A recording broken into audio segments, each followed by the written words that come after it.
Hello everyone, कैसे हैं सब। स्वागत है आपका एडी लर्निंग अकेडमी पर। तो चलिए फ्रेंड्स, आज की क्लास में हम आपको सेकंड प्रैक्टिस सेट कराने वाले हैं। तो जो भी बच्चे होम साइंस की तैयारी कर रहे हैं, चाहे वे किसी भी एग्जाम की तैयारी कर रहे हैं, आप सभी के एग्जामों को ध्यान में रखकर ही हम महत्वपूर्ण प्रश्नों की श्रृंखला लेकर आते हैं। आज की क्लास में भी हम आपको 125 महत्वपूर्ण प्रश्न कराने वाले हैं, जो आपके एग्जाम की दृष्टि से मोस्ट इंपोर्टेंट यहाँ पर रहने वाले हैं। तो जो भी बच्चा बेहतर तैयारी करना चाहता है, तो हमारे साथ में होम साइंस की बेहतर तैयारी करने के लिए जुड़ सकता है। आज की क्लास में हम पिछली क्लासेस के डाउट्स भी क्लियर कराने वाले हैं, जो बच्चों के एक आध क्वेश्चन में रह गए थे।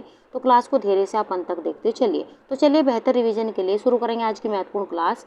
आज की क्लास का हमारा पहला क्वेश्चन है, प्रेस ट्रस्ट ऑफ इंडिया की स्थापना किस वर्ष में हुई थी। ऑप्शन आपको यहाँ पर देंगे 1947, 1948, 1956 या 1952। इंपॉर्टेंट क्वेश्चन ये लगाते हुए चलिएगा। आपको बताना है कि प्रेस ट्रस्ट ऑफ इंडिया की स्थापना किस वर्ष में हुई थी। ऑप्शन यहाँ पर देखें तो पहले ऑप्शन हमारे यहाँ पर सही होगा। इसकी स्थापना हुई थी 1947 को। इसकी डेट भी आपसे पूछी जा सकती है, तो 27 अगस्त 1947 को इसकी स्थापना हुई थी। ये भी आप इंपॉर्टेंट क्वेश्चन लगाते हुए चलेगा। आगे बढ़ जाते हैं अब अगले क्वेश्चन की ओर। क्वेश्चन नंबर 2, 1 किलोमीटर में होते हैं। ऑप्शन यहाँ पर देंगे 1000 मीटर, 100 मीटर, 100 डेसीमीटर या 1000 मिलीमीटर। आपको बताना है कि 1 किलोमीटर में होते हैं, तो 1 किलोमीटर में होते हैं 1000 मीटर। पहला ही ऑप्शन हमारे यहाँ पर सही है। एक क्वेश्चन आपसे ये भी पूछा जा सकता है कि मीट्रिक पद्धति में लंबाई की इकाई क्या होती है। तो मीट्रिक पद्धति में लंबाई की इकाई मीटर होती है। ये भी इंपॉर्टेंट क्वेश्चन आप यहाँ पर लगाते चलेगा। नेक्स्ट, अगर हम महत्वपूर्ण क्वेश्चन की यहाँ पर बात करें, तो यहाँ से ये भी क्वेश्चन बन जाता है कि मीटर से छोटी इकाइयाँ कौन कौन सी होती है। तो मीटर से छोटी जो इकाइयाँ होती है वो मिलीमीटर, सेंटीमीटर और डेसीमीटर होती है। वहीं मीटर से बड़ी इकाइयाँ भी आपसे पूछी जा सकती है, तो डेकामीटर, हेक्टोमीटर और किलोमीटर होती है। ये भी आप इंपॉर्टेंट क्वेश्चन लगाते हुए चलिए। आगे बढ़ जाते हैं अपने अगले क्वेश्चन की ओर। क्वेश्चन नंबर 3, स्वास्थ्य शिक्षा प्रदान करने हेतु सरकार द्वारा क्या प्रयास किया जा रहा है। ऑप्शन आपको यहाँ पर दिए गए हैं। भाषणों का आयोजन किया जा रहा है, प्रदर्शनियां लगाई जा रही है, चलचित्रों का निर्माण किया जा रहा है या उपयुक्त सभी। इंपॉर्टेंट ये भी क्वेश्चन आप लगाते हुए चलिएगा। तो यहाँ पर क्वेश्चन का आंसर देने से पहले स्वास्थ्य शिक्षा क्या होती है उसके बारे में आपको यहाँ पर पता होना चाहिए। तो स्वास्थ्य शिक्षा से हासिल लोगों को स्वास्थ्य व उसके सही रखने के बारे में जानकारी प्रदान करना व जागरूकता प्रदान करने से होता है। वहीं स्वास्थ्य शिक्षा प्रदान करने हेतु जो सरकार की महत्वपूर्ण भूमिका निभाई जा रही है, उसमें निम्नलिखित यहाँ पर प्रयास किए जा रहे हैं। जिसमें हम पहले प्रयास की बात करें तो भाषणों का आयोजन किया जा रहा है, प्रदर्शनियां लगाई जा रही है, चलचित्रों का निर्माण किया जा रहा है। तो इस प्रकार हमारा चौथा ऑप्शन यहाँ पर सही होगा। ये सभी यहाँ पर प्रयास किए जा रहे हैं, तो डी ऑप्शन हमारे यहाँ पर सही है। आगे बढ़ जाते हैं अपने अगले क्वेश्चन की ओर। क्वेश्चन नंबर 4, प्राथमिक स्वास्थ्य केंद्र का मुख्य प्रशासनिक अधिकारी होता है। ऑप्शन यहाँ पर दिए गए हैं। प्रथम चिकित्सा अधिकारी, द्वितीय चिकित्सा अधिकारी, तृतीय चिकित्सा अधिकारी या चिकित्सा निरीक्षक। इंपॉर्टेंट क्वेश्चन ये भी लगाते हुए चलिएगा। आपको बताना है कि प्राथमिक स्वास्थ्य केंद्र का मुख्य प्रशासनिक अधिकारी होता है। ऑप्शन यहाँ पर देखें तो पहले ऑप्शन हमारे यहाँ पर सही होगा। प्रथम चिकित्सा अधिकारी ये प्राथमिक स्वास्थ्य केंद्र का मुख्य प्रशासनिक अधिकारी होता है। तो यहाँ पर हमारा पहले ऑप्शन यहाँ पर सही है। तो प्राथमिक चिकित्सा अधिकारी प्राथमिक स्वास्थ्य केंद्र का मुख्य प्रशासनिक अधिकारी होता है, जो चिकित्सकों यानी कि फार्मासिस्टों, वार्ड बॉय आदि के सहायता से विभिन्न रोगों के उपचार के लिए कार्य करता है। वहीं प्रत्येक यहाँ पर प्राथमिक स्वास्थ्य केंद्र पर 2 प्रकार की सेवाएं उपलब्ध है, जिसमें उपचारात्मक और नियंत्रक यानी कि प्रोत्साहनात्मक यहाँ पर सेवाएं प्रदान की जाती है। तो पहले ऑप्शन हमारे यहाँ पर सही होगा। आगे बढ़ जाते हैं अपने अगले क्वेश्चन की और। क्वेश्चन नंबर 5, वह स्थिति जिसमें प्राथमिक चिकित्सा देने वाले को उच्चतम प्राथमिकता देनी चाहिए। ऑप्शन आपको यहाँ पर देंगे। स्त्राव अवरोध, गंभीर रूप से जलना, औसत रक्तस्राव या बहुअस्थि भंग। आपको यहाँ पर बताना है कि वह स्थिति जिसमें प्राथमिक चिकित्सा देने को उच्चतम प्राथमिकता देनी चाहिए। तो कौन सा ऑप्शन यहाँ पर सही होगा। ऑप्शन यहाँ पर देखिए तो पहले ऑप्शन हमारे यहाँ पर सही होगा, स्त्राव अवरोध। तो पहले ये जो उच्च प्राथमिक चिकित्सा देनी चाहिए वो पहला ऑप्शन हमारे यहाँ पर सही होगा। तो स्त्राव अवरोध की स्थिति में प्राथमिक चिकित्सा देने वाले को उच्चतम प्राथमिकता देनी चाहिए, क्योंकि अगर यहाँ पर रक्त स्त्राव को नहीं रोका गया तो व्यक्ति की क्या हो सकती है, मृत्यु भी हो सकती है। तो यहाँ पर हमारा इसलिए पहला ऑप्शन यहाँ पर सही होगा। आगे बढ़ जाते हैं अपने अगले क्वेश्चन की और। क्वेश्चन नंबर 6, खुले घाव के लिए प्राथमिक चिकित्सा देते वक्त। ऑप्शन यहाँ पर दिए गए। घुसी हुई वस्तु को निकालना चाहिए, टूटे हुए हिस्सों को हटाना चाहिए, निकासी अंगों को बदल देना चाहिए या चोट को गेज से ढक देना चाहिए। आपको बताना है कि खुले घाव के लिए प्राथमिक चिकित्सा देते वक्त क्या हमें करना चाहिए। तो यहाँ पर पहला ऑप्शन हमारे यहाँ पर सही होगा, घुसी हुई वस्तुओं को यहाँ पर निकाल देना चाहिए। यानी कि अगर हम व्यक्ति की जब यहाँ पर घाव हो जाता है तो जो उसमें घाव में जो वस्तु घुसी हुई होती है तो उसकी अच्छे से सफाई करनी चाहिए, उसे अच्छे से निकालना चाहिए, उसके बाद में मरहम पट्टी की व्यवस्था करनी चाहिए। तो यहाँ पर हमारा पहला ही ऑप्शन यहाँ पर सही होगा। आगे बढ़ जाते हैं अपने अगले क्वेश्चन की और। क्वेश्चन नंबर 7, ऐसी स्थिति जिसमें स्तरबद्ध नमूना चयन के तरीके प्रभावकारी होते वह है शिक्षण संस्थाएं, ग्रामीण क्षेत्र, शहरी मलिन बस्ती या राष्ट्रीय संस्था। आपको यहाँ पर बताना है कि कौन सा ऑप्शन यहाँ पर सही होगा। तो ऐसी स्थिति जिसमें स्तरबद्ध नमूना चयन के तरीके प्रभावकारी होते वे होते ग्रामीण क्षेत्र। यहाँ पर हमारा बी ऑप्शन यहाँ पर सही होगा। आगे बढ़ जाते हैं अपने अगले क्वेश्चन की ओर। क्वेश्चन नंबर 8, इनमें से कौन सा अप्रचलित चाचनी है। ऑप्शन आपको यहाँ पर दिए गए जेड चाचनी, टी चाचनी, एफ चाचनी या ची स्क्वायर चाचनी। आपको बताना है कि इनमें से कौन सा अप्रचलित चाचनी है, ये आपको बताते चलना है। ऑप्शन यहाँ पर देखें तो डी ऑप्शन हमारे यहाँ पर सही होगा। इनमें से जो अप्रचलित चाचनी है वह है यहाँ पर ची स्क्वायर चाचनी। तो ऑप्शन डी हमारे यहाँ पर सही होगा। आगे बढ़ जाते हैं क्वेश्चन नंबर 9 की ओर। प्रजातांत्रिक विकेंद्रीकरण रोपित हुआ। ऑप्शन यहाँ पर दिए गए खंडों द्वारा, सरकार द्वारा, स्वायत्त शासी निकायों द्वारा या पंचायती राज द्वारा। ये आपको बताना है कि प्रजातांत्रिक विकेंद्रीकरण रोपित हुआ है। तो ऑप्शन यहाँ पर देखें, जो भारत में सत्ता का विकेंद्रीकरण हुआ है वो 73वें संविधान संशोधन अधिनियम 1992 द्वारा पारित पंचायती राज प्रणाली से माना जाता है। तो यहाँ पर हमारा डी ऑप्शन यहाँ पर सही होगा। अगर हम इस संविधान संशोधन की बात करें तो ये भाग 9 को पुनः स्थापित कर 16 नए अनुच्छेद इसमें जोड़े गए थे, जो अनुच्छेद 243 से अनुच्छेद 243 ओ तक इसमें शामिल है। और 11वीं अनुसूची में जो 11वीं अनुसूची थी वो जोड़ी गई, जिसमें पंचायती राज के संचालन के लिए 29 विषयों का, यहाँ पर ये क्वेश्चन कई बार पूछा गया कि 11वीं अनुसूची में कितने विषयों का उल्लेख किया जाता है, तो 29 विषयों का इसमें यहाँ पर उल्लेख किया गया है। ये भी आप इंपॉर्टेंट लगाते हुए चलेगा। तो यहाँ पर हमारा डी ऑप्शन यहाँ पर सही होगा। आगे बढ़ जाते हैं अपने क्वेश्चन नंबर 10 की। राष्ट्रीय ग्रामीण रोजगार गारंटी योजना अधिनियम का उद्देश्य है। ऑप्शन यहाँ पर दे, जीविका की सुरक्षा बढ़ाना, प्रत्येक जिले में रोजगार प्रदान करना, कम से कम 100 दिनों के लिए काम देना, ये यदि काम का अवसर नहीं दिया जाता तो मुआवजा प्रदान किया जाएगा। आपको यहाँ पर बताना है कि कौन सा ऑप्शन यहाँ पर सही होगा। राष्ट्रीय ग्रामीण रोजगार गारंटी योजना अधिनियम का उद्देश्य आपको यहाँ पर बताना है। ऑप्शन यहाँ पर देखें तो डी ऑप्शन हमारे यहाँ पर सही होगा। यदि काम का अवसर नहीं दिया जाता तो मुआवजा प्रदान किया जाएगा। तो डी ऑप्शन हमारे यहाँ पर सही होगा। आगे बढ़ जाते हैं अपना 11वें क्वेश्चन की ओर। निम्न में से अर्थपूर्ण लघुत्तम इकाई है। ऑप्शन आपको यहाँ पर देखें, मॉर्फीन, फोनीम, सिंटैक्स या सिमेंटिक्स। आपको यहाँ पर बताना है कि कौन सा ऑप्शन यहाँ पर सही होगा। आपको बताना है अर्थपूर्ण लघुत्तम जो इकाई है वो कौन सी होगी। ऑप्शन यहाँ पर देखें तो अर्थपूर्ण लघुत्तम इकाई है मॉर्फीन। यहाँ पर ऑप्शन ए हमारा यहाँ पर सही है।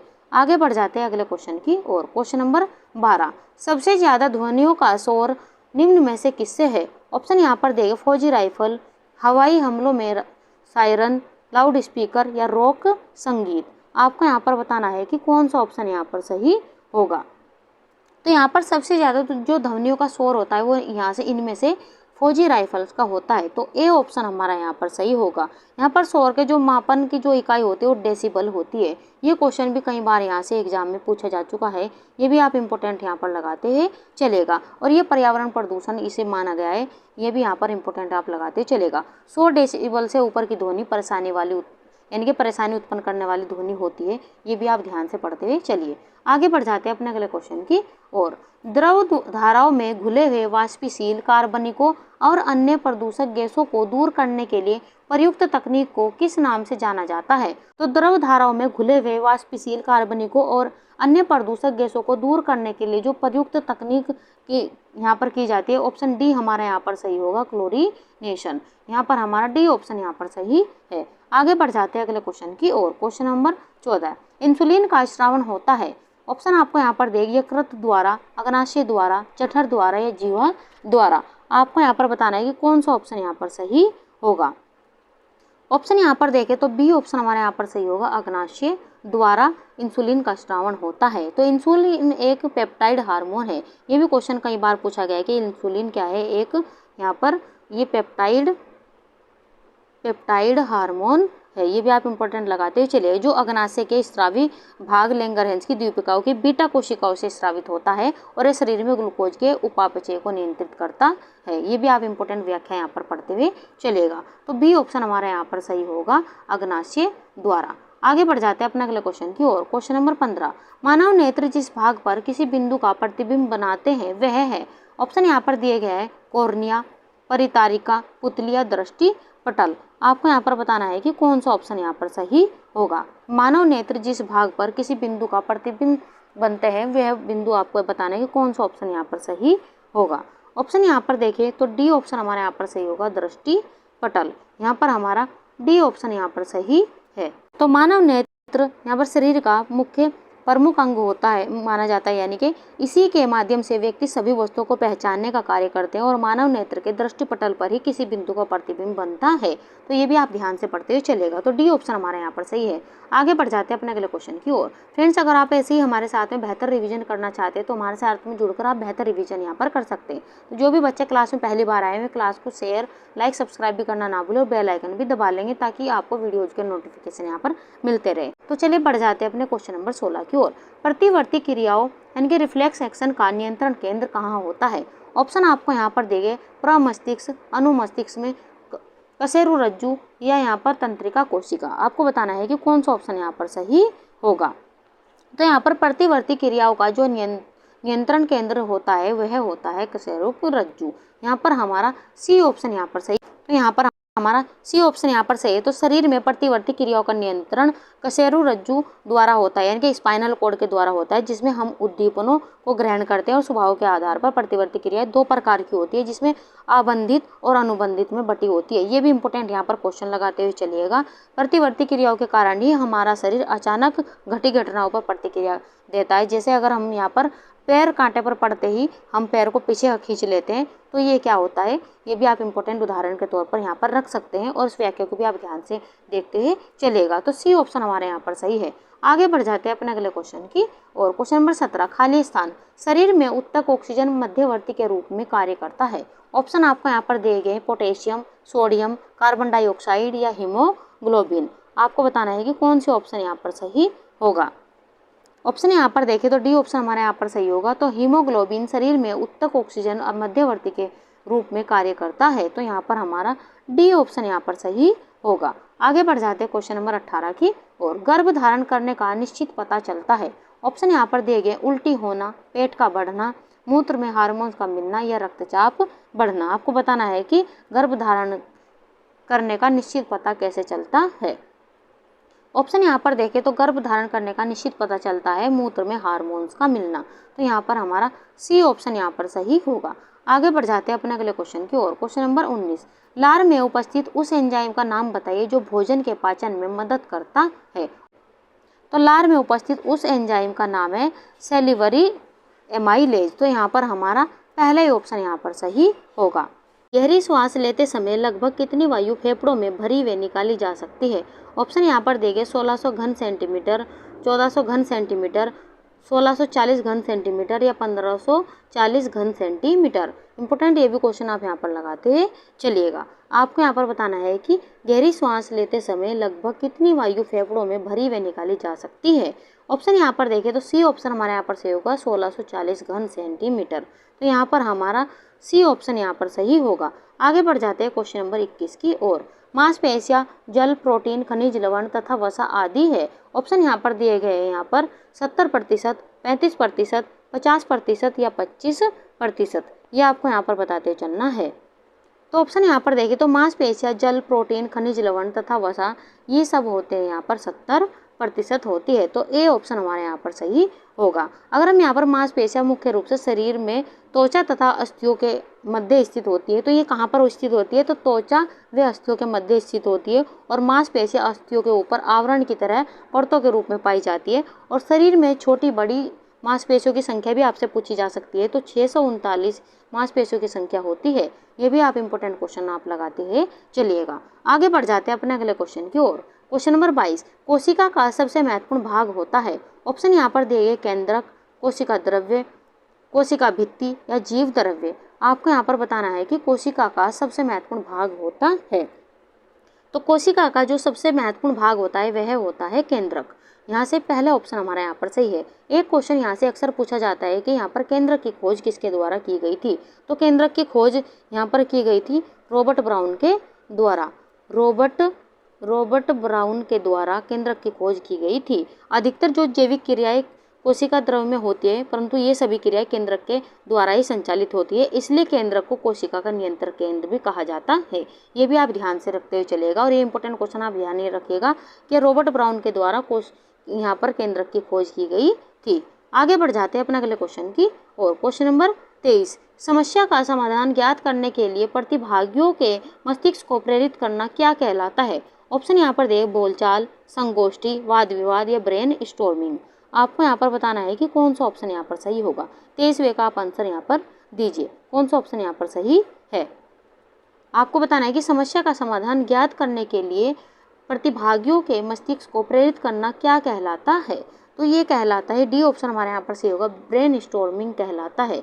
तो हम डी ऑप्शन के साथ यहाँ पर जाएंगे। तो बुद्धिमत्ताशीलता समूह या व्यक्ति की एक रचना तकनीक है जिसके माध्यम से इसके सदस्यों द्वारा अनायास प्रस्तुत किए गए विभिन्न विचारों की सूची के आधार पर किसी विशेष समस्या का समाधान खोजने के लिए प्रयास किया जाता है। और इस शब्द को वर्ष 1953 में अलेक्स फाइकनी ओसबोर्न द्वारा अप्लाइड यानी कि इमेजिनेशन नामक पुस्तक में लोकप्रिय बनाया गया था। तो ये भी आप यहाँ पर ध्यान से देखते हैं चलिए, डी ऑप्शन हमारे यहाँ पर सही है। आगे बढ़ जाते हैं अपने अगले क्वेश्चन की और। क्वेश्चन नंबर 24, बुद्धि के विकास को प्रभावित करने वाला तत्व नहीं है। इंपॉर्टेंट क्वेश्चन आप यहाँ पर लगाते चलिए, क्योंकि यहाँ पर नहीं पूछा गया है। तो बुद्धि के विकास को प्रभावित करने वाला कौन सा तत्व इनमें से नहीं है। ऑप्शन यहाँ पर दिए गए हैं, वंशानुक्रम, धार्मिक मान्यताएं, व्यवसाय या प्रजातीय विभिन्नता। आपको बताना है कि कौन सा ऑप्शन यहाँ पर सही होगा। तो यहाँ पर बुद्धि के विकास को जो प्रभावित करने वाला तत्व नहीं है वह यहाँ पर होगा बी ऑप्शन, धार्मिक मान्यताएं। हमारा ऑप्शन यहाँ पर सही होगा। तो बी ऑप्शन के साथ में हम यहाँ पर जाने वाले हैं। आगे बढ़ जाते हैं अपने अगले क्वेश्चन की और। क्वेश्चन नंबर 25, ज़्यादातर बच्चे कौन सी उम्र में 2 शब्दों के वाक्य बोलना शुरू करते हैं। ऑप्शन यहाँ पर दिए गए 6 से 12 महीने, 12 से 15 महीने, 15 से 18 महीने या 18 से 24 महीने। आपको यहाँ पर बताना है कि कौन सा ऑप्शन यहाँ पर सही होगा। तो ज़्यादातर बच्चे जो होते हैं 18 से 24 महीने की उम्र में 2 शब्द या वाक्य बोलने लगते हैं। तो यहाँ पर हमारा डी ऑप्शन यहाँ पर सही होगा। आगे बढ़ जाते हैं अपने अगले क्वेश्चन की और। क्वेश्चन नंबर 26, माता और शिशु के बीच में बनने वाला प्रथम बंधन है। ऑप्शन यहाँ पर देंगे सहयोग, लगाव, क्रोध या संवेग। आपको बताना है कि माता और शिशु के बीच में बनने वाला प्रथम बंधन कौन सा होगा। तो प्रथम बंधन होता है लगाव। यहाँ पर हमारा बी ऑप्शन यहाँ पर सही होगा। आगे बढ़ जाते हैं क्वेश्चन नंबर 27 की और। शिशु किस आयु में वास्तविक वियोग आसक्ति बंधन के साक्ष्य वियोग व्यग्रता के रूप में प्रदर्शित करते हैं। ऑप्शन यहाँ पर दिए गए जन्म से 4 से 6 माह पर, 6 से 8 माह पर या 8 से 10 माह पर। आपको यहाँ पर बताना है कि कौन सा ऑप्शन यहाँ पर सही होगा। तो शिशु 8 से 10 माह पर यानी कि 10 माह की आयु में वास्तविक वियोग आसक्ति बंधन के साक्ष्य वियोग में व्याग्रता के रूप में प्रदर्शित करते हैं। तो यहाँ पर हमारा डी ऑप्शन यहाँ पर सही होगा। आगे बढ़ जाते हैं अपने अगले क्वेश्चन की और। जन्म के तुरंत बाद नवजात शिशु को लगाया जाता है। ऑप्शन यहाँ पर देख, खसरे का टीका, बीसीजी का टीका, एमएमआर का टीका या उपरोक्त में से सभी। आपको यहाँ पर बताना है कि कौन सा ऑप्शन यहाँ पर सही होगा। तो जन्म के तुरंत बाद नवजात शिशु को लगाया जाता है बीसीजी का टीका। यहाँ पर हमारा पहला ऑप्शन यहाँ पर सही होगा। तो यहाँ पर बीसीजी का टीका ये किस रोग से बचने के लिए लगाया जाता है, ये भी क्वेश्चन कई बार पूछा जा चुका है। तो यहाँ पर जो ये बीसीजी का टीका लगाया जाता है यहाँ पर टीबी के रोग के यहाँ पर रोकथाम के लिए लगाया जाता है। और ये भी क्वेश्चन आपसे पूछा जा सकता है कि ये टीका सामान्य रूप से किस बाँह पर लगाया जाता है। तो दाईं बाँह के ऊपर ऊपरी हिस्से में ये टीका लगाया जाता है। ये भी आप यहाँ से क्वेश्चन महत्वपूर्ण लगाते ही चलेगा। तो बी ऑप्शन हमारे यहाँ पर सही है। आगे बढ़ जाते हैं क्वेश्चन नंबर 30 की ओर। सामान्यतः नवजात शिशु कितने घंटे की नींद लेते हैं। 20 घंटे, 13 घंटे, 7 घंटे या 4 घंटे। आपको बताना है कि कौन सा ऑप्शन यहाँ पर सही होगा। तो सामान्यतः नवजात शिशु यहाँ पर कितने घंटे की नींद लेते हैं। तो 20 घंटे की नींद लेते हैं। ए ऑप्शन हमारे यहाँ पर सही है। आगे बढ़ जाते हैं क्वेश्चन नंबर 31 की ओर। पूर्ण परिपक्व शिशु वह है जो गर्भ धारण के खालिस्तान सप्ताह पश्चात जन्म लेते हैं। तो आपको यहाँ पर बताना है कि कौन सा ऑप्शन यहाँ पर सही होगा।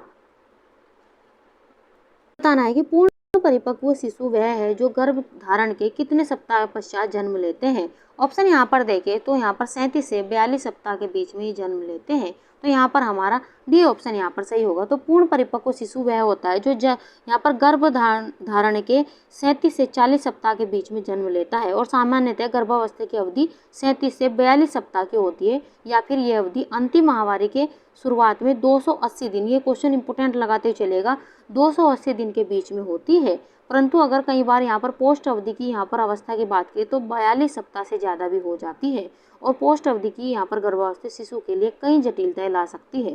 तो इंपोर्टेंट क्वेश्चन के साथ में आप चले जाइए यहाँ पर डी की ओर।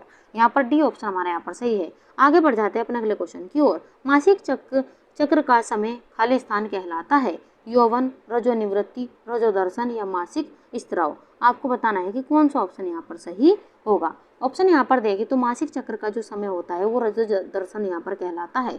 तो सी ऑप्शन हमारा यहाँ पर सही है। आगे बढ़ जाते हैं क्वेश्चन नंबर यहाँ पर 33 की। जब जाइगोट खाली स्थान तो उसे एक्टोपिक गर्भावस्था कहते हैं। ऑप्शन यहाँ पर दिए गए स्थापित नहीं होता, डिंब वाहिनी नली में स्थापित होता है, गर्भाशय में स्थापित होता है या अविकसित होता है। आपको यहाँ पर बताना है कि कौन सा ऑप्शन यहाँ पर सही होगा।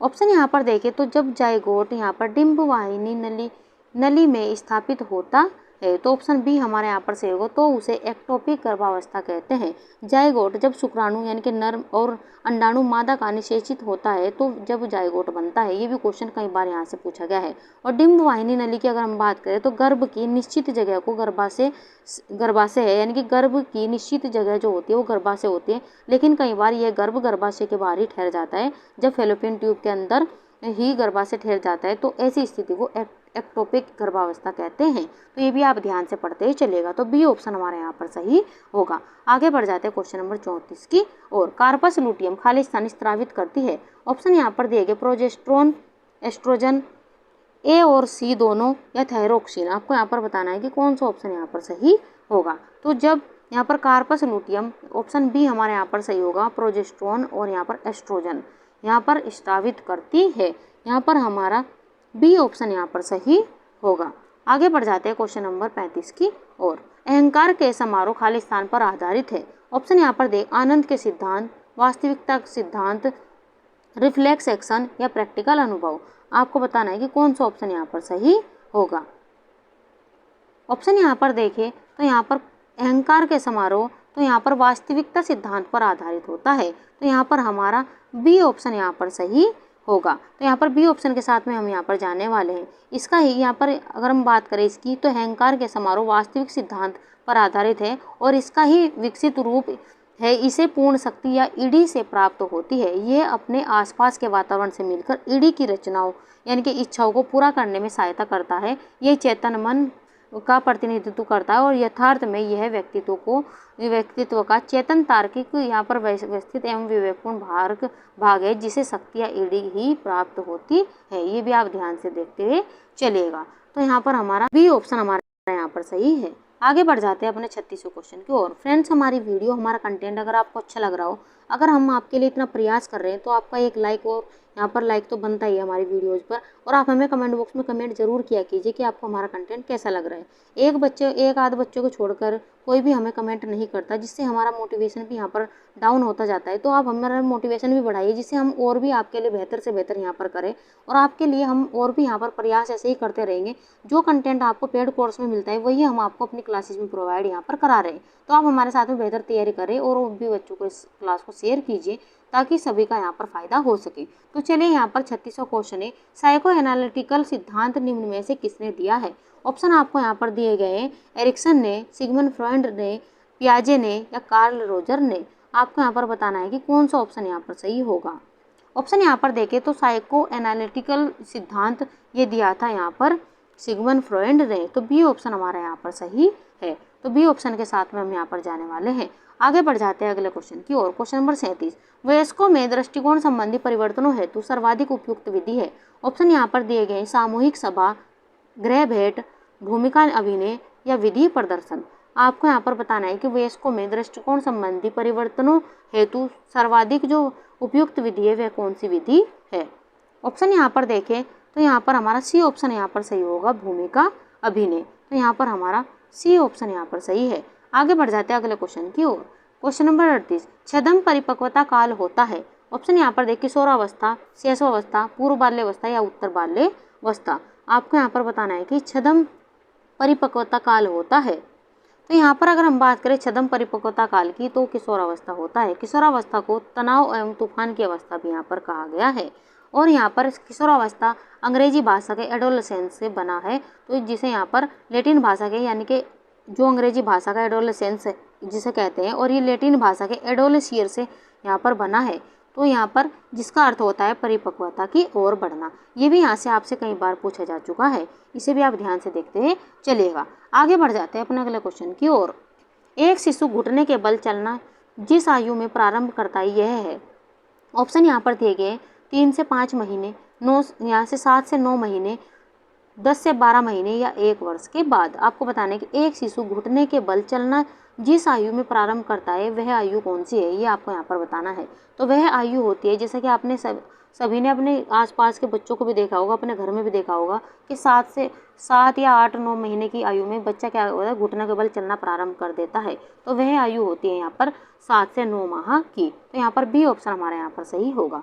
आगे बढ़ जाते हैं अगले क्वेश्चन की ओर। क्वेश्चन नंबर 40, किसी व्यक्ति को खोई हुई कार्य क्षमता को पुनः बहाल करने की प्रक्रिया खालिस्तान कहलाती है। ऑप्शन यहाँ पर देखिए चिकित्सा, पुनर्वास, हस्तक्षेपण या उत्प्रेरण। आपको यहाँ पर बताना है कि कौन सा ऑप्शन यहाँ पर सही होगा। तो यहाँ पर किसी व्यक्ति का खोई हुई कार्य क्षमता को पुनः बहाल करने की प्रक्रिया पुनर्वास कहलाती है। तो यहाँ पर हमारा बी ऑप्शन यहाँ पर सही होगा। आगे बढ़ जाते हैं अगले क्वेश्चन की ओर। क्वेश्चन नंबर 41, विकास की कौन सी दशा गैंग एज कहलाती है। वेरी वेरी इंपॉर्टेंट क्वेश्चन लगाते हुए चलेगा कि कितने ही एग्जाम में ये क्वेश्चन यहाँ से पूछा जा चुका है। आपको यहाँ पर बताना है कि विकास की कौन सी दशा गैंग एज कहलाती है। पूर्व बचपन, उत्तर बचपन, पूर्व किशोरावस्था या उत्तर किशोरावस्था, ये आपको यहाँ पर बताना है। तो यहाँ पर अगर हम गैंग एज की यहाँ पर बात करें तो ये कहलाती है यहाँ पर उत्तर बाल्यावस्था। तो यहाँ पर हमारा ऑप्शन हमारे यहाँ पर सही होगा, उत्तर बचपन। यहाँ पर हमारा बी ऑप्शन यहाँ पर सही है। आगे बढ़ जाते हैं अगले क्वेश्चन की और। क्वेश्चन नंबर 42, किसी विकासकारी कार्यक्रम का मूल्यांकन की तुलना में किसको दिया गया यानी कि किसको किया जाता है। ऑप्शन यहाँ पर दे इच्छाओं, लागत, संसाधनों या उद्देश्यों। आपको यहाँ पर बताना है कि किसी विकासकारी कार्यक्रम का मूल्यांकन की तुलना में किसको किया जाता है, ये आपको यहाँ पर बताना है। ऑप्शन यहाँ पर देखें तो डी ऑप्शन हमारे यहाँ पर सही होगा, उद्देश्यों। यहाँ पर हमारा डी ऑप्शन यहाँ पर सही है। आगे बढ़ जाते हैं अगले क्वेश्चन की ओर। क्वेश्चन नंबर 43, टेबुलर आशा का मतलब होता है। ऑप्शन यहाँ पर दे टेबुलर अरेंजमेंट, ब्लैक स्लेट, कुर्सी और मेज, बोर्ड और स्लेट। आपको यहाँ पर बताना है कि कौन सा ऑप्शन यहाँ पर सही होगा। तो टेबुलर आशा का यहाँ पर अर्थ होता है ब्लैंक स्लेट। और ये किसके द्वारा कथन कहा गया था, ये भी यहाँ पर क्वेश्चन पूछा जाता है कि यहाँ पर बच्चे का मन खाली स्लेट की भांति होता है, ये किसके द्वारा कहा गया था। कितने ही एग्जाम में क्वेश्चन पूछा गया था, जॉन लॉक के द्वारा कहा गया था। ये भी आप इंपॉर्टेंट क्वेश्चन लगाते चलेगा कि बच्चे का मन खाली स्लेट के यहाँ पर भांति होता है, तो ये जॉन लॉक के द्वारा कहा गया था। आगे बढ़ जाते हैं क्वेश्चन नंबर 44 की ओर। निकट दूर क्रम में क्रियात्मक विकास होता है। ऑप्शन आपको यहाँ पर दिए गए हैं, सिर से पैर की ओर, सिर से छाती तक, केंद्र से परिधि की ओर या छाती से पैर की ओर। आपको यहाँ पर बताना है कि कौन सा ऑप्शन यहाँ पर सही होगा। आपसे पूछा गया है कि निकट दूर क्रम में क्रियात्मक विकास होता है, तो यह होता है केंद्र से परिधि की ओर। अगर आपसे मस्तकाधुमुखी की बात करें तो यहाँ पर वे सिर से पैर की ओर यहाँ पर होता है। तो अब हम यहाँ पर निकट दूर क्रम की यहाँ पर बात करें तो यहाँ पर केंद्र से परिधि की ओर हमारा आंसर यहाँ पर होने वाला है। आगे बढ़ जाते हैं अपने अगले क्वेश्चन की ओर। संस्थाएं जो 2 से कम उम्र के बच्चों को संरक्षता व देखभाल करती है उन्हें कहते हैं। ऑप्शन यहाँ पर देगा क्रेच, बालवाड़ी, शिशु स्कूल या रिमांड घर। आपको यहाँ पर बताना है कि कौन सा ऑप्शन यहाँ पर सही होगा। आपको बताना है कि वह कौन सी संस्था होती है जो यहाँ पर 2 से कम उम्र के बच्चों की संरक्षता व देखभाल करती है। ऑप्शन यहाँ पर देखें तो पहला ऑप्शन हमारे यहाँ पर सही होगा, वह संस्था होती है क्रेच। अगर हम क्रेच की बात करें तो 1 से 3 वर्ष के शिशुओं की देखभाल के लिए एक सार्वजनिक संस्थान है और ये शिशु के पालन पोषण की व्यवस्था करती है। तो यहाँ पर हमारा ए ऑप्शन यहाँ पर सही होगा। आगे बढ़ जाते हैं अपने अगले क्वेश्चन की और। क्वेश्चन नंबर 46, बाल मनोविज्ञान वह वैज्ञानिक अध्ययन है जो व्यक्ति के विकास के अध्ययन गर्भकाल के प्रारंभ से किशोरावस्था की प्रारंभिक अवस्था तक करता है। किसने कहा है, ये महत्वपूर्ण परिभाषा आप यहाँ पर लगाते चलिएगा। आपको बताने की परिभाषा किसके द्वारा दी गई है। जेम्स ड्रेवर, HJ आइसेंक, क्रो और क्रो या E.B. होलॉक। आपको यहाँ पर बताना है कि कौन सा ऑप्शन यहाँ पर सही होगा। ऑप्शन यहाँ पर देखें तो ये परिभाषा दी गई है क्रो एवं क्रो के द्वारा। सी ऑप्शन हमारे यहाँ पर सही होगा। आगे बढ़ जाते हैं क्वेश्चन नंबर 47 की ओर। महिला शिक्षा निधि की स्थापना कब तथा कहाँ द्वितीय अधिवेशन में हुई? ऑप्शन यहाँ पर दिए गए हैं सन 1928 ईस्वी दिल्ली में, सन 1920 ईस्वी बम्बई में, सन 1938 ईस्वी कलकत्ता में या सन 1955 ईस्वी लखनऊ में। आपको यहाँ पर बताना है कि कौन सा ऑप्शन यहाँ पर सही होगा। तो यहाँ पर महिला शिक्षा निधि की स्थापना यह 1928 में दिल्ली द्वितीय अधिवेशन में हुई थी। 1975 में अंतर्राष्ट्रीय महिला वर्ष को मान्यता भी दी गई है। तो ये भी महत्वपूर्ण प्रश्न बन जाता है कि अंतर्राष्ट्रीय महिला वर्ष की मान्यता किसे दी गई? तो 1975 में अंतर्राष्ट्रीय महिला वर्ष को मान्यता दी गई थी। तो ऑप्शन हमारा यहाँ पर पहला यहाँ पर सही होगा, सन 1928 दिल्ली में। तो यहाँ पर हमारा पहला ऑप्शन यहाँ पर सही होगा। आगे बढ़ जाते हैं अगले क्वेश्चन की और। क्वेश्चन नंबर 48, राष्ट्रीय रक्ताल्पता नियंत्रण कार्यक्रम के अंतर्गत दी जाने वाली बड़ी टिकिया में होता है। आपको 4 ऑप्शन यहाँ पर दिए गए, इन्हें ध्यान से पढ़िए और अपना आंसर यहाँ पर दीजिए। वेरी वेरी इंपॉर्टेंट क्वेश्चन ये आप यहाँ पर लगाते हैं। चलिए आपको बताने कि राष्ट्रीय रक्ताल्पता नियंत्रण कार्यक्रम के अंतर्गत दी जाने वाली बड़ी टिकिया में होता है। तो क्या होता है ये आपको बताना है। ऑप्शन यहाँ पर देखें तो यहाँ पर राष्ट्रीय रक्ताल्पता नियंत्रण कार्यक्रम के अंतर्गत जो दी जाने वाली बड़ी टिकिया है उसमें 500 मिलीग्राम फोलिक अम्ल होता है, जो उचित पोषण के अभाव में बालकों, शिशुओं, गर्भवती तथा धात्री माताओं में रक्ताल्पता रोग हो जाता है और यह रोग मुख्यतः शरीर में लौह लवण एवं फोलिक अम्ल की कमी के कारण होता है। तो बी ऑप्शन हमारे यहाँ पर सही होगा और इसे भी आप इंपोर्टेंट लगाते हुए चलिएगा। आगे बढ़ जाते हैं अपने अगले क्वेश्चन की ओर। एकीकृत बाल विकास योजना किस सन में शुरू हुई? ऑप्शन आपको यहाँ पर देंगे 1978, 1987, 1975 या 1957। आपको यहाँ पर बताना है कि एकीकृत बाल विकास योजना किस सन में शुरू हुई। ऑप्शन यहाँ पर देखें तो सी ऑप्शन हमारे यहाँ पर सही होगा, 1975 में ये शुरू हुई। तो यहाँ पर हमारा सी ऑप्शन यहाँ पर सही है। आगे बढ़ जाते हैं क्वेश्चन नंबर 50 की ओर। सामुदायिक विकास कार्यक्रम कब प्रारंभ हुआ था? ऑप्शन आपको यहाँ पर देंगे 2 अक्टूबर 1952, 5 सितंबर 1954, 2 नवंबर 1956 या 10 अक्टूबर 1958। आपको यहाँ पर सामुदायिक विकास कार्यक्रम कब प्रारंभ हुआ था ये आपको यहाँ पर बताना है। ऑप्शन यहाँ पर देखें तो ये प्रारंभ हुआ था 2 अक्टूबर 1952। तो पहला ही ऑप्शन हमारे यहाँ पर सही है। तो यहाँ पर अगर हम इसकी बात करें तो सामुदायिक विकास कार्यक्रम का आरंभ गांधी जी जन्म दिवस पर, यानी कि गांधी जी के जन्म दिवस पर 2 अक्टूबर 1952 को हुआ था। तो ये भी आप इंपॉर्टेंट क्वेश्चन यहाँ पर लगाते चलेगा। तो यहाँ पर हमारा पहला ही ऑप्शन यहाँ पर सही है। आगे बढ़ जाते हैं अपने अगले क्वेश्चन की ओर। वन स्टॉप सेंटर योजना के निम्नलिखित घटक है। ऑप्शन आपको यहाँ पर देंगे मेडिकल सहायता, कानूनी सहायता, वित्तीय सहायता या मनोवैज्ञानिक परामर्श प्रदान करना। आपको यहाँ पर वन स्टॉप सेंटर योजना के निम्नलिखित घटक आपको यहाँ पर बताना है। कौन सा ऑप्शन यहाँ पर सही होगा? सही विकल्प को आपको चुनना है और अपना आंसर यहाँ पर देना है। तो वन स्टॉप सेंटर योजना में जो यहाँ पर निम्नलिखित घटक होते हैं, पहला ऑप्शन हमारा ए यहाँ पर सही होगा और कानूनी सहायता होगा और यहाँ पर डी ऑप्शन यहाँ पर मनोवैज्ञानिक परामर्श प्रदान करना। आप यहाँ पर देख सकते हैं कौन सा ऑप्शन में यहाँ पर ए, बी और डी यहाँ पर है। तो पहला ऑप्शन में ए, बी, सी, तो ये तो ऑप्शन हमारा नहीं होगा, तीसरा भी नहीं होगा, ए, सी ये भी ऑप्शन हमारा नहीं होगा। तो बी ऑप्शन हमारा यहाँ पर सही है, ए, बी और डी। तो यहाँ पर हम बी ऑप्शन के साथ में यहाँ पर जाने वाले हैं। आगे बढ़ जाते हैं अगले क्वेश्चन की ओर। क्वेश्चन नंबर 52, भारतीय संविधान के किस भाग में कहा गया है कि राज्य को ऐसी व्यवस्था करनी चाहिए जिसमें स्त्रियों तथा बच्चों के स्वास्थ्य और शक्ति का दुरुपयोग नहीं हो? ऑप्शन आपको यहाँ पर दे प्रस्तावना में, राज्य के नीति निर्देशक तत्वों में, मौलिक अधिकार में या आपातकाल शक्तियों में। वेरी वेरी इंपॉर्टेंट क्वेश्चन लगाते चलेगा। यहाँ पर आपको ध्यान से क्वेश्चन को पढ़ना है और अपना आंसर यहाँ पर देना है। आपको यहाँ पर बताना है कौन सा ऑप्शन यहाँ पर सही होगा। तो यहाँ पर भारतीय संविधान में राज्य के नीति निर्देशक तत्व जो भाग 4 में कहा गया है कि राज्य को ऐसी व्यवस्था करनी चाहिए जिसमें स्त्रियों तथा बच्चों के स्वास्थ्य और शक्ति का दुरुपयोग ना हो, और राज्य के नीति निर्देशक सिद्धांत की प्रेरणा कहाँ से ली गई है, ये भी क्वेश्चन पूछा गया है। तो बी ऑप्शन हमारे यहाँ पर सही होगा। आपको यहाँ पर बताना है कि राज्य के नीति निर्देशक तत्व कहाँ से लिए गए हैं, ये भी क्वेश्चन यहाँ से पूछा जा सकता है। तो ये आयरलैंड से लिए गए हैं, आयरलैंड से राज्य के नीति निर्देशक तत्व लिए गए हैं और ये किसमें निहित है, ये भाग 4 में निहित है। ये भी आप इंपॉर्टेंट क्वेश्चन लगाते चलिएगा। आगे बढ़ जाते हैं अपने अगले क्वेश्चन की और। क्वेश्चन नंबर यहाँ पर 53 की ओर बढ़। WHO की स्वास्थ्य के बारे में दी गई परिभाषा इनमें से कौन सी है? ऑप्शन यहाँ पर दे, जीवित जीव की कार्यात्मक और चयापचय क्षमता का स्तर, शारीरिक, मानसिक या सामाजिक परिवर्तनों का सामना करते समय व्यक्ति या समुदाय की अनुकूलता और आत्म प्रबंधन की क्षमता, या न कि केवल बीमारी या दुर्बलता की अनुपस्थिति बल्कि संपूर्ण शारीरिक, मानसिक और सामाजिक कल्याण की स्थिति, या शरीर से यहाँ पर कान में या आत्मा यानी कि शरीर से कान में या आत्मा से पुष्टि होने की स्थिति। आपको यहाँ पर बताना है कि WHO की स्वास्थ्य के बारे में दी गई परिभाषा इनमें से कौन सी है, ये आपको यहाँ पर बताना है। ऑप्शन यहाँ पर देखिए तो सी ऑप्शन हमारे यहाँ पर सही होगा, न कि केवल बीमारी या दुर्बलता की अनुपस्थिति बल्कि संपूर्ण शारीरिक, मानसिक और सामाजिक कल्याण की स्थिति। यहाँ पर हमारा सी ऑप्शन यहाँ पर सही होगा। यहाँ से एक क्वेश्चन आपसे ये भी पूछा जा सकता है कि WHO की स्थापना कहाँ पर यानी कि कब की गई थी। तो WHO की स्थापना 7 अप्रैल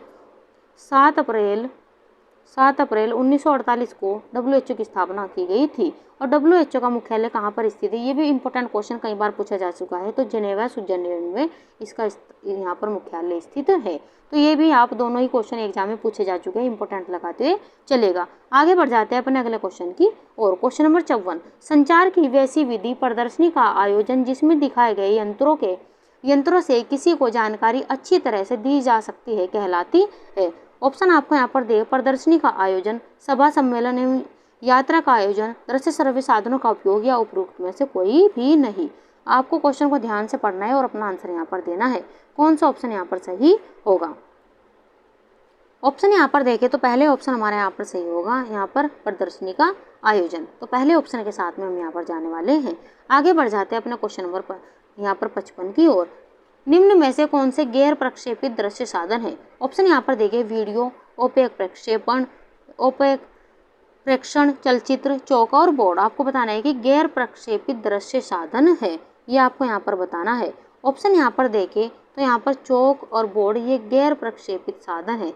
तो डी ऑप्शन हमारे यहाँ पर सही होगा। आगे बढ़ जाते हैं क्वेश्चन नंबर 56 की ओर। तो अगर फ्रेंड्स आज की वीडियो हमारी आपको अच्छी लग रही हो तो वीडियो को आगे आप बढ़ाते जाइए अपने अपने लेवल से। सभी आप वीडियो को शेयर कर दीजिएगा ताकि यहाँ पर और भी बच्चों को इसका फ़ायदा हो सके। हम जिस उद्देश्य से क्लास लेकर आते हैं कि हमारे बच्चों का एक भी पॉइंट ना छूटे, वो सभी हम आपको यहाँ पर प्रोवाइड करा रहे बेहतरीन कंटेंट। यहाँ पर व्यवहार में सूचना संप्रेषण प्रौद्योगिकी यानी कि ICT का प्रभाव निम्नलिखित में से किसमें दिखाई देता है। ऑप्शन यहाँ पर दिए गए हैं, समाज के ताने बाने में, अंक के विभाजन यानी कि डिजिटल डिवाइस में, या ई वाणिज्य, या अपुष्ट समाचार। आपको यहाँ पर बताना है कि कौन सा ऑप्शन यहाँ पर सही होगा। ऑप्शन यहाँ पर देखें तो सी ऑप्शन के साथ में हम यहाँ पर जाने वाले, पहला, दूसरा और यहाँ पर तीसरा हमारे यहाँ पर सही है। तो यहाँ पर हमारा सी ऑप्शन यहाँ पर सही होगा, जिसमें हमारा समाज के ताने बाने में, और दूसरा ऑप्शन अंक के विभाजन में, और तीसरा ऑप्शन ई वाणिज्य में। तो यहाँ पर हमारा सी ऑप्शन यहाँ पर सही होगा। आगे बढ़ जाते हैं अपने अगले क्वेश्चन की और। क्वेश्चन नंबर 57, 2 वर्ष से कम के शिशुओं का वजन नापने का सबसे अच्छा यंत्र है। ऑप्शन यहाँ पर है, beam balance, lever balance, spring balance, या माता की भुजाओं में। आपको यहाँ पर इंपॉर्टेंट क्वेश्चन ये भी लगाते हुए चलना है और आपको बताना है कि 2 वर्ष से कम के शिशुओं का वजन नापने का सबसे अच्छा जो यंत्र होता है वो कौन सा यंत्र होता है, ये आपको बताना है। ऑप्शन यहाँ पर देखें तो यहाँ पर हमारा बी ऑप्शन यहाँ पर सही होगा, लीवर बैलेंस। ये यहाँ पर शिशुओं का वजन नापने का सबसे अच्छा यंत्र होता है। तो बी ऑप्शन के साथ में हम यहाँ पर जाने वाले हैं। आगे बढ़ जाते हैं अपने अगले क्वेश्चन की और। क्वेश्चन नंबर 58, सर्वप्रथम कहाँ तथा किस उच्च विद्यालय में गृह विज्ञान को शिक्षण विषय के रूप में सम्मिलित किया गया है। ऑप्शन यहाँ पर दिए गए, महारानी लक्ष्मीबाई बालिका उच्च विद्यालय बिहार शरीफ बिहार में, या महारानी बालिका उच्च विद्यालय बड़ौदा गुजरात में, या राजकीय कन्या उच्च विद्यालय राजेंद्र नगर पटना बिहार में, या राजकीय दुर्गावती उच्च विद्यालय आगरा उत्तर प्रदेश में। वेरी वेरी इंपॉर्टेंट क्वेश्चन आप यहाँ पर लगाते हैं चलेगा। आपको यहाँ पर बताना है कि कौन सा ऑप्शन यहाँ पर सही होगा। ऑप्शन यहाँ पर देखें तो बी ऑप्शन हमारे यहाँ पर सही होगा, महारानी बालिका उच्च विद्यालय बड़ौदा गुजरात में। यहाँ पर इस ऑप्शन की अगर हम व्याख्या की बात करें तो सर्वप्रथम महारानी बालिका उच्च विद्यालय बड़ौदा गुजरात में गृह विज्ञान को शिक्षण विषय के रूप में सम्मिलित किया गया था। और ये सन यहाँ पर किस सन में किया गया था, तो 1936 में मध्य विद्यालयों में गृह विज्ञान विषय अनिवार्य कर दिया गया था। ये भी आप इंपॉर्टेंट क्वेश्चन लगाते चलिएगा।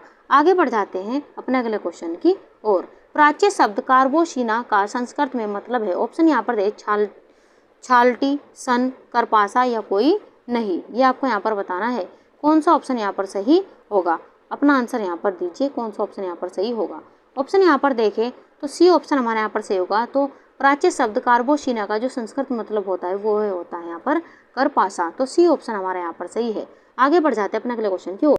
जब दो या अधिक पूरक रंग किसी पोशाक में लगाए जाए तो प्रत्येक रंग पहले से अधिक, ऑप्शन यहाँ पर दिए गए, चमकदार लगेगा, फीका लगेगा, गहरा लगेगा या हल्का लगेगा। आपको यहाँ पर बताना है कि जब दो या अधिक पूरक रंग किसी पोशाक में लगाए जाए तो प्रत्येक रंग पहले से क्या लगेगा, ये आपको यहाँ पर बताना है। तो वह प्रत्येक रंग पहले से क्या लगेगा, गहरा लगेगा। सी ऑप्शन हमारे यहाँ पर सही है। आगे बढ़ जाते हैं अपने अगले क्वेश्चन की ओर। फर्नीचर के इतिहास में बारोक शैली का कौन सा काल है, ऑप्शन आपको यहाँ पर दे 1600 से 19 या 1550 से 1750 या 1715 से 1775 या 1775 से 1800। आपको यहाँ पर बताना है कि कौन सा ऑप्शन यहाँ पर सही होगा। तो फर्नीचर के इतिहास में बारोक शैली का जो काल है यहाँ पर, वह ऑप्शन हमारा डी यहाँ पर सही होगा, 1775 से 1800। यहाँ पर डी ऑप्शन हमारे यहाँ पर सही है। तो आंतरिक सज्जा में फर्नीचर केंद्रीय भूमिका निभाते हैं और फर्नीचर का महत्व न केवल आंतरिक सज्जाकार हेतु है वरन ये प्रत्येक व्यक्ति के लिए भी है।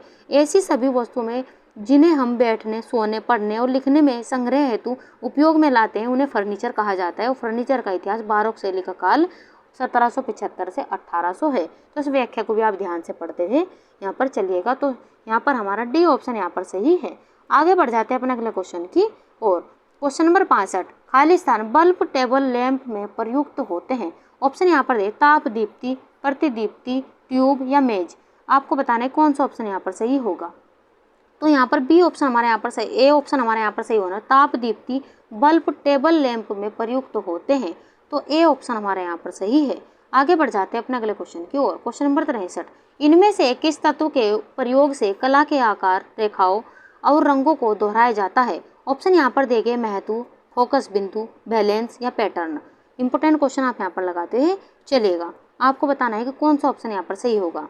तो यहाँ पर ऑप्शन यहाँ पर सी हमारे यहाँ पर सही होगा, बैलेंस यानी कि संतुलन के प्रयोग में कला के आकार, रेखाओं और रंगों के दोहराया जाता है। तो ऑप्शन हमारा सी यहाँ पर सही है। आगे बढ़ जाते हैं अपने अगले क्वेश्चन की ओर। क्वेश्चन नंबर 64, इनमें से कौन सी रेखाएं सक्रियता, गति और शक्ति को अभिव्यक्त करती है। ऑप्शन यहाँ पर दिए गए हैं, समस्तरी रेखाएं, विकर्णी रेखाएं, ऊर्ध्वाधर रेखाएं या वक्र रेखाएं। आपको बताना है कि कौन सा ऑप्शन यहाँ पर सही होगा। तो यहाँ पर बी ऑप्शन हमारे यहाँ पर सही होगा, विकर्णी रेखाएं। विकर्णी रेखाएं सक्रियता, गति और शक्ति को अभिव्यक्त करती है। यहाँ पर हमारा बी ऑप्शन यहाँ पर सही होगा। आगे बढ़ जाते हैं अपने अगले क्वेश्चन की ओर। क्वेश्चन नंबर 65, सिंक सीमेंट फर्श के दाग हटाने में खाली स्थान प्रयुक्त होता है। ऑप्शन यहाँ पर दे ऑक्जेलिक अम्ल, सिरका, ammonia, bleach. Very very important question आप लगाते हुए चलिएगा। ऑप्शन यहाँ पर देखें तो यहाँ पर हमारा डी ऑप्शन यहाँ पर सही होगा। तो सिंक सीमेंट फर्श के दाग छुड़ाने में ब्लीच प्रयुक्त होता है। तो यहाँ पर हमारा डी ऑप्शन यहाँ पर सही होगा। आगे बढ़ जाते हैं अपने अगले क्वेश्चन की ओर। क्वेश्चन नंबर 66, निम्न में से कौन सा घरेलू उपकरण समय तथा शक्ति बचत करता है। ऑप्शन यहाँ पर देंगे प्रेशर कुकर, टेलीफोन, रेंज या टेलीविजन। आपको बताना है कि कौन सा ऑप्शन यहाँ पर सही होगा। तो यहाँ पर ऑप्शन की बात करें तो समय और शक्ति की बचत करता है यहाँ पर प्रेशर कुकर, और इसमें ईंधन की भी यहाँ पर कम यहाँ पर खपत होती है। तो ये भी ऑप्शन हमारे यहाँ पर सही है। और भोजन कम समय में भी यहाँ पर बन जाता है प्रेशर कुकर से। तो यहाँ पर समय और शक्ति की बचत होती है। तो यहाँ पर हमारा पहला ऑप्शन यहाँ पर सही होगा। आगे बढ़ जाते हैं अपने अगले क्वेश्चन की ओर। घरेलू कार्यों को करने के लिए कितने प्रकार के ईंधन प्रयोग में लाए जाते हैं। वेरी वेरी इंपॉर्टेंट क्वेश्चन लगाते चलेगा। आपको पता होने चाहिए कि कितने प्रकार के ईंधन होते हैं। तो यहाँ पर घरेलू कार्यों को करने के लिए कितने प्रकार के ईंधन प्रयोग में लाए जाते हैं। ऑप्शन यहाँ पर देखें तो यहाँ पर घरेलू कार्यों को करने में 2 प्रकार के ईंधन होते हैं।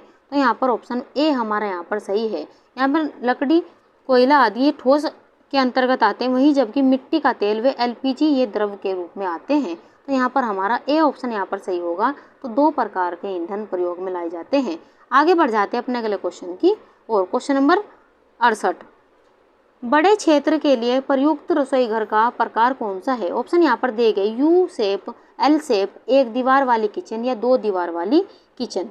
आपको यहाँ पर बताना है कि कौन सा ऑप्शन यहाँ पर सही होगा। तो बड़े क्षेत्रों के लिए प्रयुक्त रसोई घर का जो प्रकार यहाँ पर होता है वह होता है यहाँ पर एल शेप का। तो यहाँ पर हमारा बी ऑप्शन यहाँ पर सही होगा। आगे बढ़ जाते हैं अपने अगले क्वेश्चन की ओर। मुंडेल ने कार्यशैलीकरण को 3 परिवर्तनों के वर्गों में विभाजित किया है, जिसमें पहला परिवर्तन है।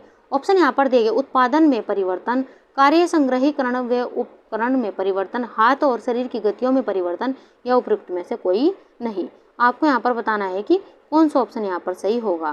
तो यहाँ पर मुंडेल ने कार्य सरलीकरण को 3 परिवर्तनों के वर्गों में यहाँ पर विभाजित किया है, जिसमें पहला परिवर्तन होता है हाथ और शरीर की गतियों में परिवर्तन। तो यहाँ पर हमारा पहला यहाँ पर पूछा गया है, यहाँ पर आप देख सकते हैं पहला परिवर्तन पूछा गया है, तो पहला परिवर्तन सी ऑप्शन हमारे यहाँ पर सही होगा।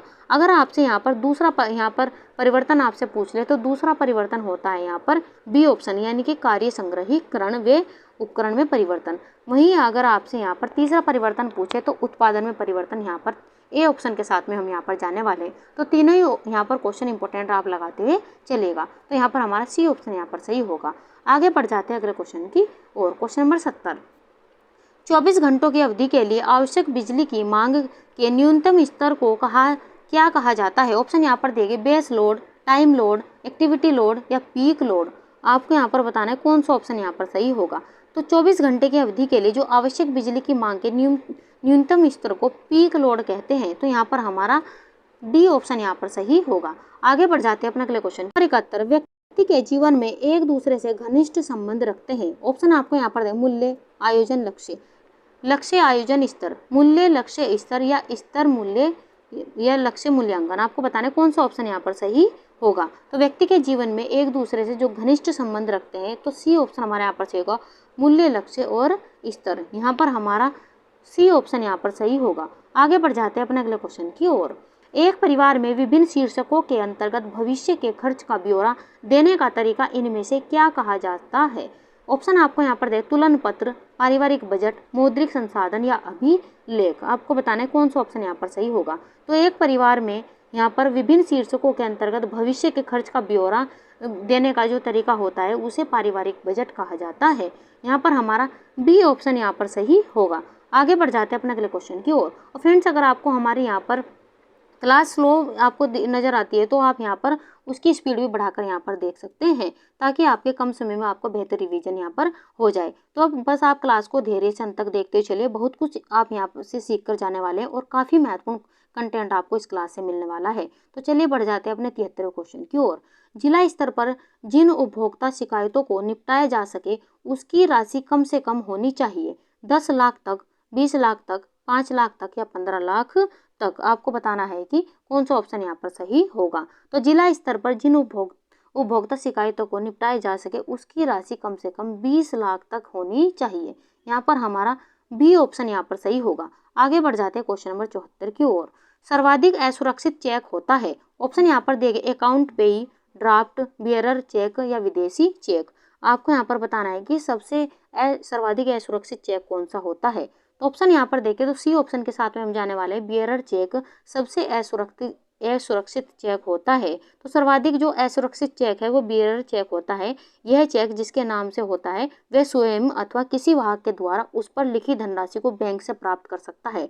चेक पर खातेदार का हस्ताक्षर अवश्य है, यानी कि आवश्यक है। ये आपको यहाँ पर पता होना चाहिए कि सबसे जो यहाँ पर असुरक्षित चेक होता है वो होता है यहाँ पर बियरर चेक। आगे बढ़ जाते हैं अपने अगले क्वेश्चन की और। क्वेश्चन नंबर 75, किसी व्यक्ति द्वारा वास्तविक आय के उपयोग या उपभोग के माध्यम से प्राप्त संतोष की भावना को क्या कहा जाता है। ऑप्शन यहाँ पर देखें धन की आय, मूल आय, अभौतिक आय या कुल आय।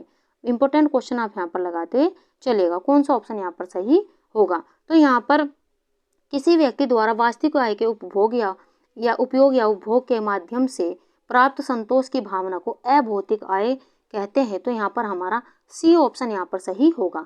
आगे बढ़ जाते हैं क्वेश्चन नंबर 76 की ओर। मूल्य बनते हैं। ऑप्शन यहाँ पर देंगे मानव रुचि, इच्छा तथा अनुभव, व्यक्ति तथा स्थिति के बीच अंतरक्रिया, मानव विकल्प तथा समस्याओं का हल ढूंढने में या उपरोक्त सभी। आपको यहाँ पर बताना है कि मूल्य बनते हैं। ऑप्शन यहाँ पर देखें तो मूल्य बनते हैं यहाँ पर ये तीनों ही ऑप्शन यहाँ पर सही है। तो इस प्रकार हमारा डी ऑप्शन यहाँ पर से उपरोक्त सभी। आगे बढ़ जाते हैं क्वेश्चन नंबर 77 की ओर। पार्कर के अनुसार आराम मानव व्यवहार का प्रेरणा मूल्य है। ऑप्शन आपको यहाँ पर बताना है क्या ये यहाँ पर कथन सत्य है, असत्य है, संबंधित नहीं है, विवादित है। तो ये हम यहाँ पर बात करें तो पार्कर के अनुसार जो आराम मानव व्यवहार का प्रेरणा मूल्य ये कथन यहाँ पर सत्य है। तो ए ऑप्शन के साथ में हम यहाँ पर जाने वाले हैं। तो ए ऑप्शन हमारे यहाँ पर सही है। आगे बढ़ जाते हैं क्वेश्चन नंबर 78 की ओर। किसी बिंदु पर कुछ करने की इच्छा है। ऑप्शन यहाँ पर दर्जा, मनोवृत्ति, मूल्य या लक्ष्य। आपको बताना है कि कौन सा ऑप्शन यहाँ पर सही होगा। तो यहाँ पर किसी बिंदु पर कुछ करने की इच्छा लक्ष्य है, तो डी ऑप्शन हमारे यहाँ पर सही होगा। लक्ष्य आपको लगभग किसी भी सपने को साकार करने में मदद करता है, तो ये हमारा डी ऑप्शन के साथ में हम चले जाएंगे, तो डी ऑप्शन हमारे यहाँ पर सही है। आगे बढ़ जाते हैं अपने अगले क्वेश्चन की ओर। गृह प्रबंधन है मानसिक प्रक्रिया, शारीरिक प्रक्रिया, मशीनी प्रक्रिया या यहाँ पर तकनीकी प्रक्रिया। आपको यहाँ पर बताना है कि गृह प्रबंधन है, तो गृह प्रबंधन एक मानसिक प्रक्रिया है, तो ए ऑप्शन हमारे यहाँ पर सही है। अगर हम साधारण शब्दों की बात करें तो प्रबंध का अभिप्राय विचार पूर्वक की गई व्यवस्था से होता है, अर्थात प्रबंध का अर्थ कार्य करने की उन विधियों से है जिसके द्वारा हम किसी भी परिस्थिति में समस्त उपलब्ध साधनों का सर्वोत्तम ढंग से उपयोग करते हैं और अपनी अधिकतम इच्छाओं की पूर्ति करने का प्रयास करते हैं। तो ये भी आप ध्यान से देखते हुए चलेगा, तो पहला ऑप्शन हमारे यहाँ पर सही है। आगे बढ़ जाते हैं क्वेश्चन नंबर 80 की ओर। कपड़ों से जानवरों के पुराने दागों जैसे खून, अंडे, मांस को छुड़ाने के लिए निम्नलिखित में से कौन सा सबसे अच्छा उपचार है? ऑप्शन यहाँ पर दे गर्म करने का उपचार, नमक के पानी या डाइल्यूटेड यहाँ पर अमोनिया में भिगोना, आधे घंटे के लिए गर्म पानी में डुबोना है, गर्म पानी और बोरेक्स में भिगोना। आपको यहाँ पर बताना है कि कौन सा ऑप्शन यहाँ पर सही होगा। ऑप्शन यहाँ पर देखें तो यहाँ पर बी ऑप्शन हमारे यहाँ पर सही होगा, नमक के पानी या डाइल्यूटेड अमोनिया में भिगोना, तो यहाँ पर हमारा बी ऑप्शन यहाँ पर सही होगा। आगे बढ़ जाते हैं अपने अगले क्वेश्चन की ओर। नंबर 81, कुर्ता बनाते समय हमें सिलाई के लिए कपड़ा लेना चाहिए। ऑप्शन आपको यहाँ पर देंगे लंबाई का दुगना प्लस बाह की लंबाई, लंबाई का 3 गुना प्लस गले की लंबाई, पूरी लंबाई प्लस कमर की गोलाई या लंबाई का दुगना प्लस बाह की लंबाई का 3 गुना। आपको यहाँ पर इम्पोर्टेंट ये भी क्वेश्चन आपको लगाना है और आपको पता होना चाहिए कि कुर्ता बनाते समय हमें सिलाई के लिए कितने कपड़े की आवश्यकता होती है, ये आपको यहाँ पर बताना है। कौन सा ऑप्शन यहाँ पर सही होगा? अपना आंसर दीजिए जल्दी से आप। तो ऑप्शन यहाँ पर देखें तो ए ऑप्शन हमारे यहाँ पर सही होगा, लंबाई का दुगना प्लस बाह की लंबाई, ए ऑप्शन हमारे यहाँ पर सही है। आगे बढ़ जाते हैं अपने अगले क्वेश्चन की और। क्वेश्चन नंबर 82, ब्राउन शीट पर माप के निशान लगाकर किसी पैटर्न को काटने को कहते हैं ड्रेपिंग, ड्राफ्टिंग, पेपर पैटर्न या डार्ट मैनिपुलेशन। तो यहाँ पर अगर हम बात करें ऑप्शन सी हमारे यहाँ पर सही होगा, यहाँ पर पेपर पैटर्न, तो यहाँ पर हमारा सी ऑप्शन यहाँ पर सही होगा। इनके परिधान के विभिन्न खंडों को काटने से पहले नामों के अनुसार अखबार पर या ब्राउन पेपर पर नमूना काट लेना चाहिए, कागज के नाप के अनुसार कटे नमूनों को पैटर्न कहते हैं, तो यहाँ पर हमारा सी ऑप्शन यहाँ पर सही होगा। आगे बढ़ जाते हैं क्वेश्चन नंबर 83 को और। फुलकारी कढ़ाई विशेषता है, ऑप्शन यहाँ पर दे महाराष्ट्र की, राजस्थान की, बंगाल की या पंजाब की। आपको यहाँ पर बताना है कि फुलकारी यहाँ पर आपको बताना है कि कढ़ाई विशेषता कहाँ की है। अगर हम फुलकारी की यहाँ पर बात करें तो ये है पंजाब की यहाँ पर कढ़ाई, तो यहाँ पर हमारा डी ऑप्शन यहाँ पर सही होगा। आगे बढ़ जाते हैं अपने अगले क्वेश्चन की ओर। स्केल जिसे सिमेटेड स्केल भी कहते हैं है, ऑप्शन यहाँ पर देंगे स्टेपल स्केल, बलपूर्ण स्केल, लिकर्ट स्केल या अपेक्षाकृत स्केल। आपको यहाँ पर बताना है कि कौन सा ऑप्शन यहाँ पर सही होगा। अपना आंसर देते हुए आप चलिए, कौन सा ऑप्शन यहाँ पर सही है। ऑप्शन यहाँ पर देखें तो यहाँ पर हमारा सी ऑप्शन यहाँ पर सही होगा, यहाँ पर लिकर्ट स्केल, तो यहाँ पर सी ऑप्शन के साथ में हम यहाँ पर जाने वाले हैं। आगे बढ़ जाते हैं अपने अगले क्वेश्चन की ओर। क्वेश्चन नंबर 85, बालूचर साड़ी किस प्रदेश से संबंधित है? ऑप्शन यहाँ पर दिए गए मध्य प्रदेश, मुर्शिदाबाद, कर्नाटक या उत्तर प्रदेश। आपको यहाँ पर बताना है कि कौन सा ऑप्शन यहाँ पर सही होगा। अगर हम यहाँ पर बात करें बालूचर साड़ियों की तो ये मुर्शिदाबाद से संबंधित है, यहाँ पर हमारा बी ऑप्शन यहाँ पर सही होगा। आगे बढ़ जाते हैं क्वेश्चन नंबर 86 की और। कपड़े को ट्विल बुनाई से खालिस्तान का प्रभाव देता है, ऑप्शन यहाँ पर देंगे खड़ी रेखा, पड़ी रेखा, तिरछी रेखा या आड़ी तिरछी रेखा। आपको यहाँ पर ट्विल बुनाई आपसे यहाँ से पूछी है और वेरी इंपॉर्टेंट क्वेश्चन लगाते हुए चले, क्योंकि ये कई बार यहाँ से क्वेश्चन ये पूछा जा चुका है। अगर हम यहाँ पर ट्विल बुनाई से निर्मित वस्त्र की बुनाई की बात करें तो ये टिकाऊ भी होती है और इस बुनाई से निर्मित वस्त्र की सतह क्या होती है, ऐसे यहाँ पर तिरछी रेखा वाली होती है, तो ये भी आप ध्यान से यहाँ पर देखते हुए चलेगा। और ट्विल बुनाई के प्रकार डायमंड, लहरदार, यहाँ नुकीला, ट्वीट, गुथी, ट्विल आदि है, तो ये भी आप यहाँ पर ध्यान से देखते हैं चलेगा, क्योंकि यहाँ से ये भी यहाँ से क्वेश्चन एग्जाम में पूछे जा चुके हैं। आगे बढ़ जाते हैं अपने अगले क्वेश्चन की और। क्वेश्चन नंबर 87, वह अंतिम परिसज्जा जो कपड़े को सीधा करके सुखाती भी है कहलाती है। 4 ऑप्शन आपको यहाँ पर देंगे, ध्यान से पढ़िए और अपना आंसर यहाँ पर दीजिए, कौन सा ऑप्शन यहाँ पर सही होगा। तो वह अंतिम परिसज्जा जो कपड़े को सीधा करके सुखाती भी है वह कहलाती है टेंटरिंग। यहाँ पर हमारा सी ऑप्शन यहाँ पर सही होगा। टेंटरिंग प्रक्रिया का वस्त्र को सभी स्थानों से समान चौड़ाई का बनाया जाता है और बुनाई प्रक्रिया पूरा होते होते वस्त्र कई जगह से यहाँ पर टेढ़े मेढ़े असमान आकृति के हो जाते हैं और उनका आकार अस्थिर रहता है, इसलिए उन्हें सुधारने के लिए दोनों तरफ से किनारों को सीधा करके वस्त्र के आकार को स्थिर किया जाता है। तो ऑप्शन सी हमारे यहाँ पर सही होगा। आगे बढ़ जाते हैं अपने अगले क्वेश्चन की ओर। क्वेश्चन नंबर 88, कीड़ों तथा फफूंदी से निम्नलिखित में से कौन सबसे कम प्रभावित होता है? ऑप्शन यहाँ पर दिए गए हैं, वानस्पतिक तंतु, पुनर्निर्मित सेलुलोज तंतु, जांतव रेशे या संश्लिष्ट तंतु। आपको यहाँ पर बताना है कि कौन सा ऑप्शन यहाँ पर सही होगा। ऑप्शन यहाँ पर देखें तो कीड़ों तथा फफूंदी से निम्नलिखित में से जो सबसे कम प्रभावित होने वाला तंतु है वह है यहाँ पर संश्लिष्ट तंतु। तो यहाँ पर डी ऑप्शन हमारे यहाँ पर सही है। आगे बढ़ जाते हैं अपने अगले क्वेश्चन की ओर। इनमें से कौन सा पुनर्निर्मित रेशे का उदाहरण है? ऑप्शन यहाँ पर लाइनेन, रेयन, डेक्रोन या नायलॉन। आपको यहाँ पर बताना है कि कौन सा ऑप्शन यहाँ पर सही होगा। तो इनमें से पुनर्निर्मित रेशे का जो उदाहरण है वह है यहाँ पर रेयन। यहाँ पर हमारा बी ऑप्शन यहाँ पर सही है। ये क्वेश्चन आपसे ये भी पूछा जाता है कि पुनर्निर्मित जो रेशा रेयन है ये इस विधि के कितने प्रकार होते हैं? तो ये 3 प्रकार से बनाए जाते हैं।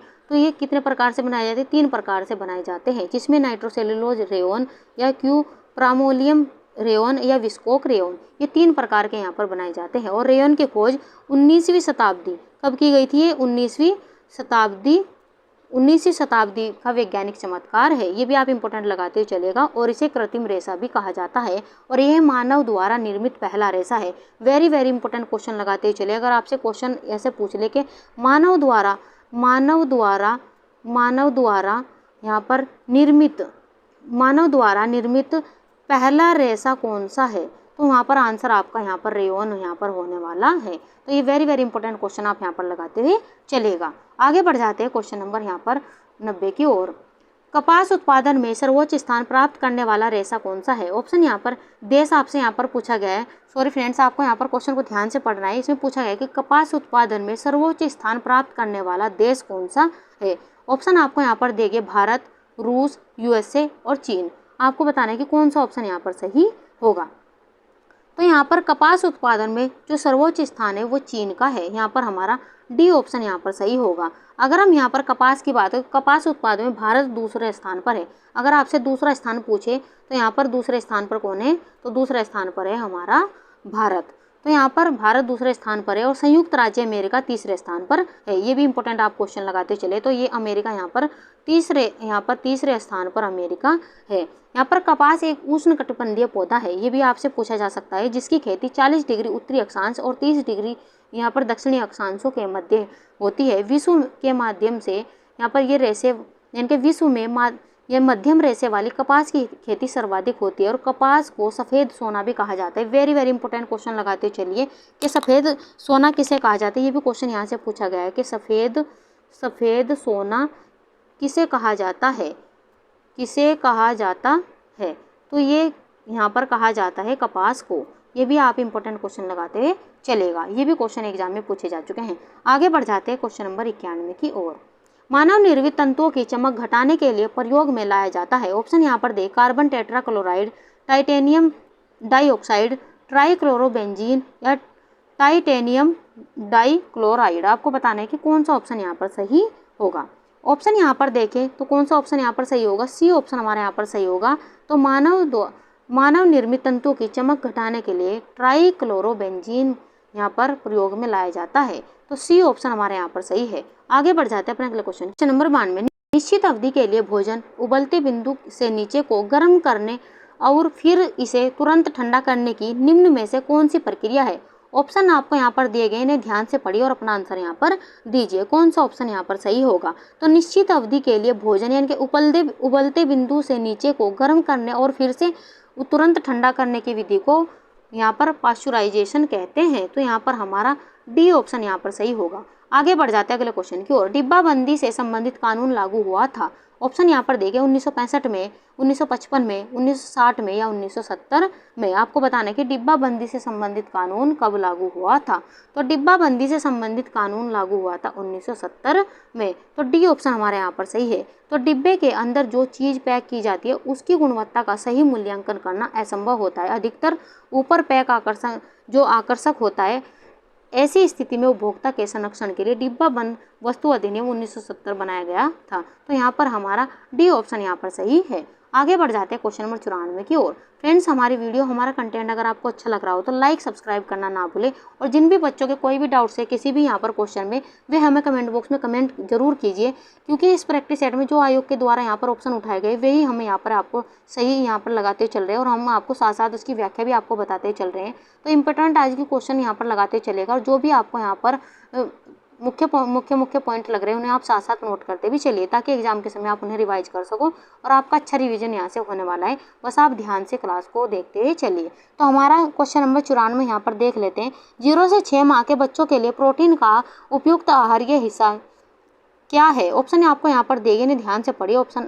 पहला ऑप्शन यहाँ पर दे 1 ग्राम प्रति किलो शरीर का वजन, 1.5 ग्राम प्रति किलो शरीर का वजन, 1.65 ग्राम प्रति किलो शरीर का वजन, या यहाँ पर 2.05 ग्राम प्रति किलो शरीर का वजन। आपको यहाँ पर बताना है कि कौन सा ऑप्शन यहाँ पर सही होगा। तो 0 से 6 माह के बच्चों के लिए जो प्रोटीन का उपयुक्त आहारीय हिस्सा है वह होता है यहाँ पर 2.05 ग्राम प्रति किलो शरीर वजन का। तो यहाँ पर हमारा डी ऑप्शन यहाँ पर सही है। आगे बढ़ जाते हैं क्वेश्चन नंबर 95 की ओर। निम्न में से कौन सा उपकरण रक्तचाप मापने के काम में आता है। ऑप्शन आपको यहाँ पर देंगे, ध्यान से पढ़िए और अपना आंसर यहाँ पर दीजिए। कौन सा ऑप्शन यहाँ पर सही होगा, अपना आंसर देते चलिए। तो यहाँ पर रक्तचाप मापने का उपकरण है वह है यहाँ पर स्फिग्नोमैनोमीटर। यहाँ पर हमारा ए ऑप्शन यहाँ पर सही होगा। तो यहाँ पर मनुष्य का हृदय गुलाबी रंग का शंक्वाकार खोखला स्पंदनशील कोमल व पेशीय अंग है। ये वक्ष स्थल के बाईं ओर तीसरी छठी पसलियों के बीच दोनों फेफड़ों के मध्य अधर तल के यहाँ पर और स्थित होता है। स्फिग्नोमीटर रक्तचाप मापने के काम में आता है। तो ये भी आप ध्यान से यहाँ पर पढ़ते चलेगा। तो यहाँ पर पहला ऑप्शन हमारे यहाँ पर सही है। आगे बढ़ जाते हैं अपने क्वेश्चन नंबर 96 की ओर। पीलिया रोग शरीर के किस अंग से संबंधित है। ऑप्शन यहाँ पर देंगे हृदय, फेफड़े, यकृत या मस्तिष्क। आपको यहाँ पर पीलिया रोग आपको बताना है कि किस अंग से संबंधित है। ऑप्शन यहाँ पर देखिए सी ऑप्शन हमारे यहाँ पर सही होगा। यकृत से संबंधित है पीलिया रोग। यहाँ पर हमारा सी ऑप्शन यहाँ पर सही है। तो यकृत हमारे शरीर की सबसे बड़ी ग्रंथि है। ये भी क्वेश्चन यहाँ से पूछा जा चुका है कि हमारे शरीर की सबसे बड़ी ग्रंथि, ये भी यहाँ से आपसे क्वेश्चन यहाँ से पूछा जा चुका है कि सबसे बड़ी ग्रंथि कौन सी, तो यकृत होती है। ये हमारे उदर गुहा के दाईं ओर स्थित होता है। ये भी इंपॉर्टेंट क्वेश्चन लगाते हुए चले, क्योंकि ये भी यहाँ से पूछा गया है।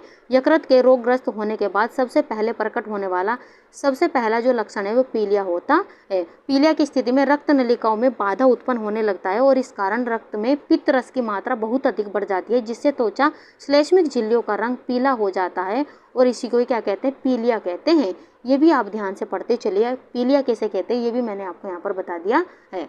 तो सबसे बड़ी ग्रंथि, ये आप वेरी वेरी इंपॉर्टेंट क्वेश्चन लगाते हुए चलिएगा। आगे बढ़ जाते हैं अपने अगले क्वेश्चन की ओर। चिकित्सकीय आहार है। ऑप्शन यहाँ पर दे तरल आहार, मुलायम आहार, सादा आहार या इनमें से सभी। आपको यहाँ पर बताना कि चिकित्सकीय आहार है। ऑप्शन यहाँ पर देखें तो सी ऑप्शन हमारे यहाँ पर सही होगा, सादा आहार। ये चिकित्सकीय आहार है। यहाँ पर हमारा सी ऑप्शन यहाँ पर सही है। तो यहाँ पर जो चिकित्सीय आहार होता है ये सादा आहार होता है, यानी कि अर्थात उसमें रोगी के रोग के आधार पर खाद्य पदार्थों को सम्मिलित किया जाता है, और ऐसे खाद्य पदार्थों को वर्जित किया जाता है जिसमें रोगी को तकलीफ हो सकती है। तो यहाँ पर इसलिए हमारा ऑप्शन यहाँ पर सी यहाँ पर सही होगा। आगे बढ़ जाते हैं क्वेश्चन नंबर 98 की ओर। जेस्टेशनल डायबिटीज आपको बतानी क्या होती है। ऑप्शन यहाँ पर दिए गए हैं। गर्भावस्था में होती है, डायबिटीज की पूर्वावस्था है, गर्भावस्था के बाद होती है, उपयुक्त में से कोई नहीं। आपको यहाँ पर बताना है कि कौन सा ऑप्शन यहाँ पर सही होगा। तो जेस्टेशनल यहाँ पर डायबिटीज ये गर्भावस्था में होती है, तो पहला ही ऑप्शन यहाँ पर हमारा यहाँ पर सही होगा। तो पहले ऑप्शन के साथ में हम यहाँ पर जाने वाले। शरीर में इंसुलिन हार्मोन के उत्पादन में कमी अथवा दोष से उत्पन्न रोग को मधुमेह यानी कि डायबिटीज कहते हैं। ये भी क्वेश्चन यहाँ से कई बार पूछा गया है। मनुष्य के अग्नाशय से इंसुलिन हार्मोन का स्रावन होता है। ये भी यहाँ से कई बार क्वेश्चन पूछा जा चुका है। अतः यहाँ पर स्रावी हार्मोन है जो लैंगर हैंस के द्वीपिकाओं के कोशिकाओं द्वारा स्रावित होती है। ये भी आप इंपॉर्टेंट क्वेश्चन लगाते चलिए। तो ए ऑप्शन हमारे यहाँ पर सही है। आगे बढ़ जाते हैं क्वेश्चन नंबर यहाँ पर 99 की ओर। पालक में लौह अंश सबसे अधिक है लेकिन उसकी जैव उपलब्धि उतनी अच्छी नहीं है, इसकी वजह निम्न में से किसकी उपस्थिति है? ऑक्सलेट्स, फाइटेट्स, फाइबर या क्लोरोफिल? आपको यहाँ पर बताना है कौन सा ऑप्शन यहाँ पर सही होगा। तो यहाँ पर अगर हम बात करें पालक में लौह अंश सबसे अधिक है लेकिन उसकी जैव उपलब्धि उतनी अच्छी नहीं है, तो ये किसकी वजह से होता है? तो ऑक्सलेट की वजह से होता है। यहाँ पर हमारा ए ऑप्शन यहाँ पर सही होगा। आगे बढ़ जाते हैं क्वेश्चन नंबर 100 की ओर। गर्भवती महिला के लिए लौह तत्व की प्रस्तावित आहारिक मात्रा ICMR 2010 है। आपको बताने की कितनी मात्रा है? ऑप्शन आपको यहाँ पर दिए गए हैं 32 mg प्रति डे, 35 mg प्रति डे, 37 mg प्रति डे या 40 mg प्रति डे। आपको यहाँ पर बताना है कौन सा ऑप्शन यहाँ पर सही होगा। तो एक गर्भवती महिला के लिए जो लौह तत्व की प्रस्तावित आहारिक मात्रा जो ICMR 2010 के अनुसार अनुशंसित की गई है वह है यहाँ पर 40 mg प्रति डे। और फ्रेंड्स आप यहाँ पर देख सकते हैं लगभग 1 घंटे 7 मिनट में मैंने आपको 100 क्वेश्चन यहाँ पर करा दिए। तो आप यहाँ पर कम समय में बेहतर रिवीजन भी हमारे साथ में यहाँ पर कर सकते हैं। तो आप बस हमारे साथ में अंत तक बने रहिए और बेहतर रिवीजन आप यहाँ पर करते रहिए। काफ़ी फ़ायदा हमारी क्लासेस से आपको यहाँ पर होने वाला है। जो बच्चे लगातार हमारी क्लासेस देख रहे हैं वे उन्हें यहाँ पर काफ़ी फ़ायदा भी यहाँ से हो रहा होगा। 1 से 3 वर्ष तथा 4 से 6 वर्ष के बालक के लिए ICMR द्वारा कितनी कैलोरी ऊर्जा दैनिक निर्धारित की गई है?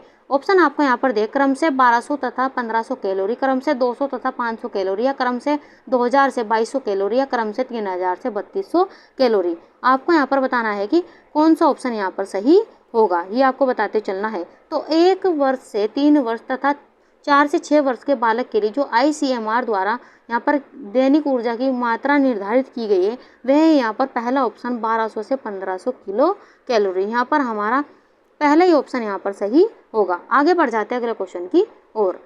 निम्न पोषणिक यानी कि न्यूट्रिशनल मूल्यांकन की प्रणाली जीव रसायन प्रणाली का प्रयोग नहीं है, यहाँ पर नहीं दिया गया, इसे आप ध्यान से पढ़ते चलिएगा। ऑप्शन आपको यहाँ पर दिए गए मूत्र में आयोडीन की मात्रा, हीमोग्लोबिन आंकना, सीरम रेटिनॉल या रक्तचाप। आपको यहाँ पर बताना कौन सा ऑप्शन यहाँ पर सही होगा। तो यहाँ पर पोषणिक मूल्यांकन की प्रणाली जीव रसायन में जो मूत्र में आयोडीन की मात्रा हीमोग्लोबिन आंकना और सीरम रेटिनॉल आदि प्रणाली का प्रयोग किया जाता है। रक्तचाप यहाँ पर नहीं किया जाता है। तो ये किस में नहीं किया जाता, क्योंकि यहाँ पर नहीं पूछ रखा है, तो रक्तचाप में नहीं किया जाता है। तो यहाँ पर डी ऑप्शन हमारे यहाँ पर सही है। आगे बढ़ जाते हैं अपने अगले क्वेश्चन की ओर। क्वेश्चन नंबर 103, नीचे सूचीबद्ध में से कौन सा खाद्य पदार्थ ऐसा है जिसका सेवन शिशु को स्तनपान कराने से पहले किया जाए तो यह बच्चे को उत्तेजित करेगा या उसकी नींद में बाधा डालेगा? कॉफ़ी, दूध, फल का रस या सोया मिल्क? आपको यहाँ पर बताना है कि कौन सा ऑप्शन यहाँ पर सही होगा। ऑप्शन यहाँ पर देखिए तो हम सोया मिल्क के साथ में यहाँ पर जाने वाले हैं। डी ऑप्शन हमारे यहाँ पर सही होगा। आगे बढ़ जाते हैं अपने अगले क्वेश्चन की ओर। क्वेश्चन नंबर यहाँ पर 104, ब्यूटायरिक अम्ल पाया जाता है। ऑप्शन आपको यहाँ पर दे अंडे में, सरसों के तेल में, मक्खन में या फलों में? आपको यहाँ पर बताना है कि ब्यूटायरिक अम्ल पाया जाता है। तो अगर हम यहाँ पर ब्यूटायरिक अम्ल की बात करें तो ये यहाँ पर हमारा यहाँ पर सी ऑप्शन यहाँ पर सही होगा, मक्खन में पाया जाता है। अगर हम ब्यूटायरिक एसिड यहाँ पर ब्यूटानोइक एसिड जंतु एवं कुछ वनस्पति तेलों में एस्टर के रूप में पाए जाने वाला एक वसीय अम्ल है और एक ट्राइग्लिसराइड के रूप में यह मक्खन में 3 से 4% तक पाया जाता है। ये भी आप ध्यान से देखते हुए चलेगा। तो ये मक्खन में कितने प्रतिशत तक पाया जाता है? 3 से 4% तक पाया जाता है। आगे बढ़ जाते हैं अपने अगले क्वेश्चन की ओर। क्वेश्चन नंबर 105, तंबाकू के अधिक सेवन से होता है। ऑप्शन आपको यहाँ पर देंगे हृदय की धड़कन बढ़ जाती है, रक्तचाप बढ़ जाता है, मुख में कैंसर हो सकता है या उपरोक्त सभी? आपको यहाँ पर बताना है कौन सा ऑप्शन यहाँ पर सही है। ऑप्शन यहाँ पर देखें तो तंबाकू की अगर हम बात करें तो ये सभी लक्षण यहाँ से उत्पन्न हो सकते हैं। तो डी ऑप्शन हमारे यहाँ पर सही है। तंबाकू एक प्रकार का निकोटियाना प्रजाति के पेड़ के पत्तों को सुखाकर बनाई जाती है जिसमें निकोटीन नामक उत्तेजक पदार्थ पाया जाता है। ये क्वेश्चन कितनी बार यहाँ से पूछा गया है। तो इसमें यहाँ पर निकोटीन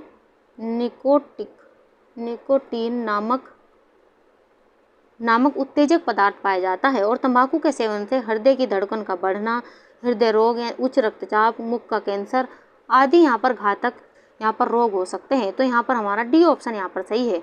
आगे बढ़ जाते हैं अपने क्वेश्चन नंबर यहाँ पर 106 की ओर। शरीर में जल की कुल मात्रा का प्रतिशत है। ऑप्शन आपको यहाँ पर दिए गए हैं 60%, 70%, 80% या 90%। आपको यहाँ पर बताना है कि शरीर में जल की कुल मात्रा का प्रतिशत कितना है। और आप यहाँ पर देख सकते हैं, यहाँ पर 3 से 4 क्वेश्चन ये बार बार एग्जाम में यहाँ से पूछे गए हैं। तो हम आपको जो प्रैक्टिस सेट यहाँ पर करा रहे हैं, ये हमने आपको पिछली प्रैक्टिस सेट में भी क्वेश्चन यहाँ पर 1 से 2 कराए थे। ये क्वेश्चन बार बार एग्जाम में पूछे जाते, तो इन्हें आप इंपॉर्टेंट यहाँ पर लगाते चलेगा। अगर हम शरीर में जल की यहाँ पर मात्रा की बात करें, तो शरीर में जल की मात्रा होती है 70%। और जल के अभाव में प्रत्येक पोषण तत्व शरीर के लिए व्यर्थ है, क्योंकि सभी पोषक तत्व यहाँ पर केवल घुलित अवस्था में ही शरीर के लिए उपयोगी होते हैं। और शरीर में जल की कमी के कारण निर्जलीकरण हो जाता है। निर्जलीकरण से भी कई बार यहाँ से क्वेश्चन पूछा जाता है कि निर्जलीकरण किसकी कमी के कारण होता है, तो जल की कमी के कारण होता है। ये भी आप ध्यान से देखते हुए चलिएगा। आगे बढ़ जाते हैं क्वेश्चन नंबर 107 की ओर। कुएं के पानी के शुद्धिकरण के लिए मिलाया जाता है। ऑप्शन आपको यहाँ पर देंगे potassium permanganate, sodium chloride, zinc oxide या इनमें से कोई नहीं। आपको यहाँ पर बताना है कौन सा ऑप्शन यहाँ पर सही होगा। तो कुएं के पानी के शुद्धिकरण के लिए इसमें मिलाया जाता है पोटेशियम परमैंगनेट। यहाँ पर हमारा पहला ही ऑप्शन यहाँ पर सही है। अगर हम यहाँ पर पानी की प्रत्येक प्रविधि में पोटेशियम परमैंगनेट एक महत्वपूर्ण पदार्थ है। यह जल में मौजूद घुलित आयरन, मैग्नीज तथा हाइड्रोजन सल्फाइड आदि को ऑक्सीकृत कर उन्हें ठोस पदार्थ में परिवर्तित कर देता है, जिससे उन्हें जल में आसानी पूर्वक बाहर छान लिया जाता है। यह कुएं में मौजूद आयरन बैक्टीरिया के विकास को नियंत्रित करता है और इसका प्रयोग कुएं के शुद्धिकरण में अधिक मात्रा में किया जाता है। तो ए ऑप्शन के साथ में हम यहाँ पर चल जाएंगे पोटेशियम परमैंगनेट। आगे बढ़ जाते हैं क्वेश्चन नंबर 108 की ओर। जल की कठोरता किस खनिज की उपस्थिति के कारण होती है। ऑप्शन आपको यहाँ पर दे aluminium salt, calcium salt, potassium salt या सोडियम सॉल्ट। आपको यहाँ पर बताना है कौन सा ऑप्शन यहाँ पर सही होगा। तो जल की कठोरता यहाँ पर जो खनिज की उपस्थिति से यहाँ पर कठोर होती है, तो यहाँ पर हमारा बी ऑप्शन यहाँ पर सही होगा, कैल्शियम सॉल्ट। यहाँ पर तो स्थायी कठोरता जो जल की होती है, तो इस जल की स्थायी कठोरता इनमें उपस्थित कैल्शियम तथा मैग्नीशियम के क्लोराइड एवं सल्फेट के कारण होती है। इन लवणों को उबालकर अथवा कोई आसन विधि से अलग नहीं किया जा सकता। उबालने के बाद भी इनकी कठोरता दूर नहीं होती, और बल्कि इसे विशेष विधि द्वारा विशेष रसायनों की सहायता से इनकी कठोरता दूर की जा सकती है, इसलिए स्थायी कठोरता इसे कहते हैं। ये भी आप ध्यान से पढ़ते ही चलेगा। तो बी ऑप्शन हमारे यहाँ पर सही है। आगे बढ़ जाते हैं क्वेश्चन नंबर 109 की ओर। आयोडीन खाने से खालिस्तान से बचाव मिलता है। ऑप्शन यहाँ पर दे रक्तहीनता, स्कर्वी, फ्लोरोसिस या गलगंड। आपको यहाँ पर बताना है कौन सा ऑप्शन यहाँ पर सही होगा। तो आयोडीन खाने से गलगंड नामक रोग से बचाव मिलता है। तो डी ऑप्शन हमारे यहाँ पर सही है। ये भोजन में आयोडीन की पूर्ति नहीं होती, इसके कारण ये रोग यहाँ पर हो जाता है। अगर हम यहाँ पर बात करें तो दैनिक क्रियाकलापों को संपन्न करने के लिए थायराइड ग्रंथि को थायरोक्सिन हार्मोन के स्रावन हेतु अधिक कार्य करना पड़ता है। फलतः थायराइड ग्रंथि की कोशिकाएं निरंतर विभाजित होती रहती है और ग्रंथि बढ़कर एक गांठ का रूप ग्रहण कर लेती है, जिसे इसी गांठ को घेंगा या गलगंड भी कहते हैं। ये भी आप ध्यान से देखते हुए चलिएगा। तो डी ऑप्शन हमारे यहाँ पर सही है। आगे बढ़ जाते हैं क्वेश्चन नंबर 110 की ओर। कौन सा विटामिन बांझपन रोकने वाली औषधि के रूप में जाना जाता है। Vitamin A, vitamin E, vitamin D और विटामिन के। वेरी वेरी इंपॉर्टेंट क्वेश्चन आप यहाँ पर लगाते हुए चलेगा, क्योंकि कई एग्जाम में ये क्वेश्चन यहाँ से पूछा जा चुका है। आपको यहाँ पर बताना है कौन सा ऑप्शन यहाँ पर सही होगा। अगर हम यहाँ पर बात करें बांझपन रोकने वाली औषधि के रूप में कौन सा विटामिन जाना जाता है, तो विटामिन ई यहाँ पर जाना जाता है। बी ऑप्शन के साथ में हम यहाँ पर जाने वाले हैं। और यह विटामिन रासायनिक रूप से टोकोफेरॉल है और इस प्रकार अम्ल का कोई प्रभाव नहीं पड़ता है, पर वायु और प्रकाश के यहाँ पर उपस्थिति में ऑक्सीकृत हो जाता है और ये ऑक्सीकरण यहाँ पर प्रतिरोधी की तरह क्रिया करता है। और विटामिन ई का मुख्य कार्य यहाँ पर उसके ऑक्सीकरण प्रतिरोधी विशेषता के कारण है। यह ऑक्सीजन को ग्रहण कर आंतों में विटामिन ए व कैरोटीन का ऑक्सीकरण कम करता है। और इसी तरह कहा जाता है कि यह विटामिन ए की बचत करता है। विटामिन ए की कमी से प्रमुख रूप से प्रजनन अंग ठीक कार्य नहीं करते हैं और स्त्रियों में भ्रूण गर्भावस्था में ही मर जाता है तथा पुरुषों में शुक्राणु उत्पन्न करने वाली कोशिकाओं में टूट-फूट होने का कारण शुक्र उत्पन्न नहीं हो पाता है। तो किस विटामिन के कारण ये सब सारे लक्षण देखने को मिलते हैं, तो ये विटामिन ई के कारण यहाँ पर देखने को मिलते हैं। आगे बढ़ जाते हैं अपने अगले क्वेश्चन की ओर। Question number 111। वसा या तेल को अधिक देर तक गर्म करने से एक हानिकारक पदार्थ बनता है। ऑप्शन यहाँ पर देख कोलेस्ट्रॉल, लिनोलिक अम्ल या इनमें से कोई नहीं। आपको यहाँ पर बताना है कि कौन सा ऑप्शन यहाँ पर सही होगा। तो यहाँ पर वसा या तेल को अधिक देर तक गर्म करने से एक जो हानिकारक पदार्थ बनता है वह होता है यहाँ पर एक्रोलिन। यहाँ पर हमारा बी ऑप्शन यहाँ पर सही होगा। आगे बढ़ जाते हैं अपने क्वेश्चन नंबर 112 की ओर। निम्न में से कौन सा प्रोटीन का आवश्यक घटक है जो रेटिना रिसेप्टर्स में प्रकाश को अवशोषित करता है? ऑप्शन आपको यहाँ पर देंगे कैथोप्सिन, रोडोप्सिन, कॉर्निया या कैसीन। आपको यहाँ पर बताना है कौन सा ऑप्शन यहाँ पर सही होगा। तो यहाँ पर अगर हम बात करें तो बी ऑप्शन हमारा यहाँ पर सही होगा, रोडोप्सिन प्रोटीन का आवश्यक घटक है जो रेटिना रिसेप्टर में प्रकाश को अवशोषित करता है।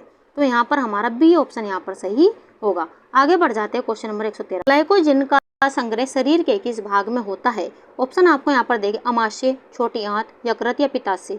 आपको बताना है कि ग्लाइकोजन का संग्रह शरीर के किस भाग में होता है, यह आपको यहाँ पर बताना है। तो यहाँ पर ग्लाइकोजन का जो संग्रह होता है वो शरीर के यकृत भाग में होता है।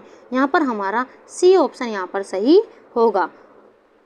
तो सी ऑप्शन के साथ में हम यहाँ पर जाने वाले हैं। आगे बढ़ जाते हैं क्वेश्चन नंबर 114 की ओर। एक हल्का कार्य करने वाली स्त्री के लिए ऊर्जा की संस्तुत आहारीय आवश्यकता है। ऑप्शन आपको यहाँ पर देगा 1275 kilo calorie, 1450 kilo calorie, 1650 kilo calorie या 1875 किलो कैलोरी। आपको यहाँ पर बताना है कौन सा ऑप्शन यहाँ पर सही होगा। तो एक हल्का कार्य करने वाली स्त्री के लिए जो ऊर्जा की संस्तुत आहारीय आवश्यकता होती है वह होती है यहाँ पर 1850 किलो कैलोरी। अगर हम यहाँ पर इसकी बात करें तो 1 ग्राम कार्बोहाइड्रेट से 4 किलो कैलोरी ऊर्जा प्राप्त होती है। क्वेश्चन कई बार यहाँ से पूछा गया है। तो 1 ग्राम कार्बोहाइड्रेट से यहाँ पर 4 किलो कैलोरी ऊर्जा प्राप्त होती है। और 1 ग्राम वसा से ये भी पूछा गया है कि 1 ग्राम वसा से तो इसमें 9 किलो कैलोरी ऊर्जा प्राप्त होती है। ये भी दोनों क्वेश्चन आप इंपॉर्टेंट यहाँ पर लगाते हुए चलेगा। आगे बढ़ जाते हैं अपने अगले क्वेश्चन की ओर। Question number 115। निम्न में से कौन से पोषण अभाव रोग नहीं है? यहाँ पर नहीं पूछा गया तो इसे ध्यान से आप पढ़ते हुए चलेगा। आपको ऑप्शन दिएगी जीरोप्थैल्मिया, ट्रिप्समेडिया, ऑस्टियोमलेशिया या एनोरेक्सिया नर्वोसा। आपको यहाँ पर बताना है कौन सा ऑप्शन यहाँ पर सही होगा। आपको बताना है कौन सा ऑप्शन यहाँ पर सही होगा। तो ऑप्शन यहाँ पर हमारा सी यहाँ पर सही होगा, बी और यहाँ पर डी ये पोषण अभाव रोग नहीं है। यहाँ पर हमारा सी ऑप्शन यहाँ पर सही है। आगे बढ़ जाते हैं अपने अगले क्वेश्चन की ओर। Question number 116। मेरस्मस बीमारी पाई जाती है। ऑप्शन आपको यहाँ पर देंगे 6 मास से कम आयु के बच्चों में, 1 वर्ष से कम के बच्चों में, 2 वर्ष से कम के बच्चों में, 5 वर्ष से कम के बच्चों में। आपको यहाँ पर मेरस्मस बीमारी पाई जाती है। आपको बताना है कौन सा ऑप्शन यहाँ पर सही होगा। ऑप्शन यहाँ पर देखें तो बी ऑप्शन हमारे यहाँ पर सही होगा, 1 वर्ष से कम के बच्चों में मेरस्मस रोग पाया जाता है। यहाँ पर हमारा बी ऑप्शन यहाँ पर सही है। और ये रोग आपसे पूछा जाता है कि किसकी कमी के कारण होता है। तो प्रोटीन एवं कैलोरी की कमी से ये रोग होता है। ये भी आप ध्यान से देखते चलिएगा। तो किसकी कमी के कारण होता है? प्रोटीन यहाँ पर प्रोटीन एवं यहाँ पर कैलोरी की कमी के कारण ये रोग होता है। ये भी आप ध्यान से पढ़ते हुए चलेगा। और इससे पीड़ित बच्चा उल्टी दस्त करता है। आगे बढ़ जाते हैं। हमारा अगला महत्वपूर्ण प्रश्न है क्वेश्चन नंबर 17। प्लास्टिक किस प्रकार का अपशिष्ट है? ऑप्शन यहाँ पर देखिए जैव निम्नीकरण करणीय, अजैव निम्नीकरणीय, वायु प्रदूषक या जल प्रदूषक। आपको यहाँ पर बताना है कि कौन सा ऑप्शन यहाँ पर सही होगा। आपको प्लास्टिक बताना है कि किस प्रकार का अपशिष्ट है। तो प्लास्टिक यहाँ पर अपशिष्ट है अजैव यहाँ पर निम्नीकरणीय, यहाँ पर अजैव निम्नीकरणीय, यहाँ पर प्रदूषक है यहाँ पर प्लास्टिक। ये भी यहाँ पर अपशिष्ट यहाँ पर माना जाता है प्लास्टिक को। ये भी आप ध्यान से रखते चले। क्वेश्चन में पूछा गया कि प्लास्टिक किस प्रकार का अपशिष्ट है। तो अजैव निम्नीकरणीय यहाँ पर अपशिष्ट है। तो बी ऑप्शन के साथ में हम यहाँ पर जाने वाले हैं। आगे बढ़ जाते हैं अपने अगले क्वेश्चन की और। Question number 118। लोहे का कार्य है। ऑप्शन यहाँ पर दिए गए हैं खून बनाना, ऑक्सीजन पहुँचाना, खाना पहुँचाना, खाना और ऑक्सीजन पहुँचाना। आपको यहाँ पर बताना है कि लोहे का कार्य क्या है। तो लोहे का कार्य है यहाँ पर खून यहाँ पर बनाना। तो पहले ऑप्शन हमारा यहाँ पर सही है। तो पहले ऑप्शन के साथ में हम यहाँ पर जाने वाले हैं। खून के निर्माण में लोहे का महत्वपूर्ण योगदान होता है और हीमोग्लोबिन में लोहा और प्रोटीन प्रचुर मात्रा में पाया जाता है। ये भी क्वेश्चन कितनी ही बार एग्जाम में पूछा जा चुका है। आगे बढ़ जाते हैं अपने क्वेश्चन नंबर 119 की और। निम्नलिखित में से कौन एक कैल्शियम का अच्छा स्रोत है? चावल, बंगाल चना, दूध या मुर्गा। आपको यहाँ पर बताना है कौन सा ऑप्शन यहाँ पर सही होगा। आपको बताना है कि निम्नलिखित में से कौन एक कैल्शियम का अच्छा स्रोत है। तो कैल्शियम का अच्छा स्रोत है यहाँ पर दूध। तो यहाँ पर हमारा सी ऑप्शन यहाँ पर सही होगा। कैल्शियम के प्रमुख स्रोत में दूध, पनीर, हरी सब्जियाँ, फलियाँ और अनाज है, जिसमें दूध सबसे प्रमुख है। और कैल्शियम दांतों और हड्डियों की रचना के लिए भी आवश्यक होता है। ये भी इंपॉर्टेंट क्वेश्चन आप यहाँ पर लगाते चलेगा। तो सी ऑप्शन हमारा यहाँ पर सही है। आगे बढ़ जाते हैं क्वेश्चन नंबर 120 की ओर। खाली स्थान तथा रिकेट्स रोगों में कैल्शियम की अधिक मात्रा दी जाती है। ऑप्शन आपको यहाँ पर देंगे स्कर्वी, ज्वर, बेरीबेरी या ऑस्टियोमलेशिया। आपको यहाँ पर बताना है कि कौन सा ऑप्शन यहाँ पर सही होगा। ऑप्शन यहाँ पर देखें तो डी ऑप्शन हमारे यहाँ पर सही। ओस्टोमलेशिया तथा रिकेट्स रोगों में कैल्शियम की अधिक मात्रा दी जाती है। डी ऑप्शन हमारे यहाँ पर सही है। तो ओस्टोमलेशिया तथा रिकेट्स रोगों में कैल्शियम की अधिक मात्रा दी जाती है और विटामिन डी तथा कैल्शियम की कमी से बच्चों में रिकेट्स नामक रोग हो जाता है। ये भी आपसे क्वेश्चन यहाँ से पूछा गया है। तो ये बच्चों में यहाँ पर रोग हो जाता है, किसकी कमी के कारण होता है? तो विटामिन डी,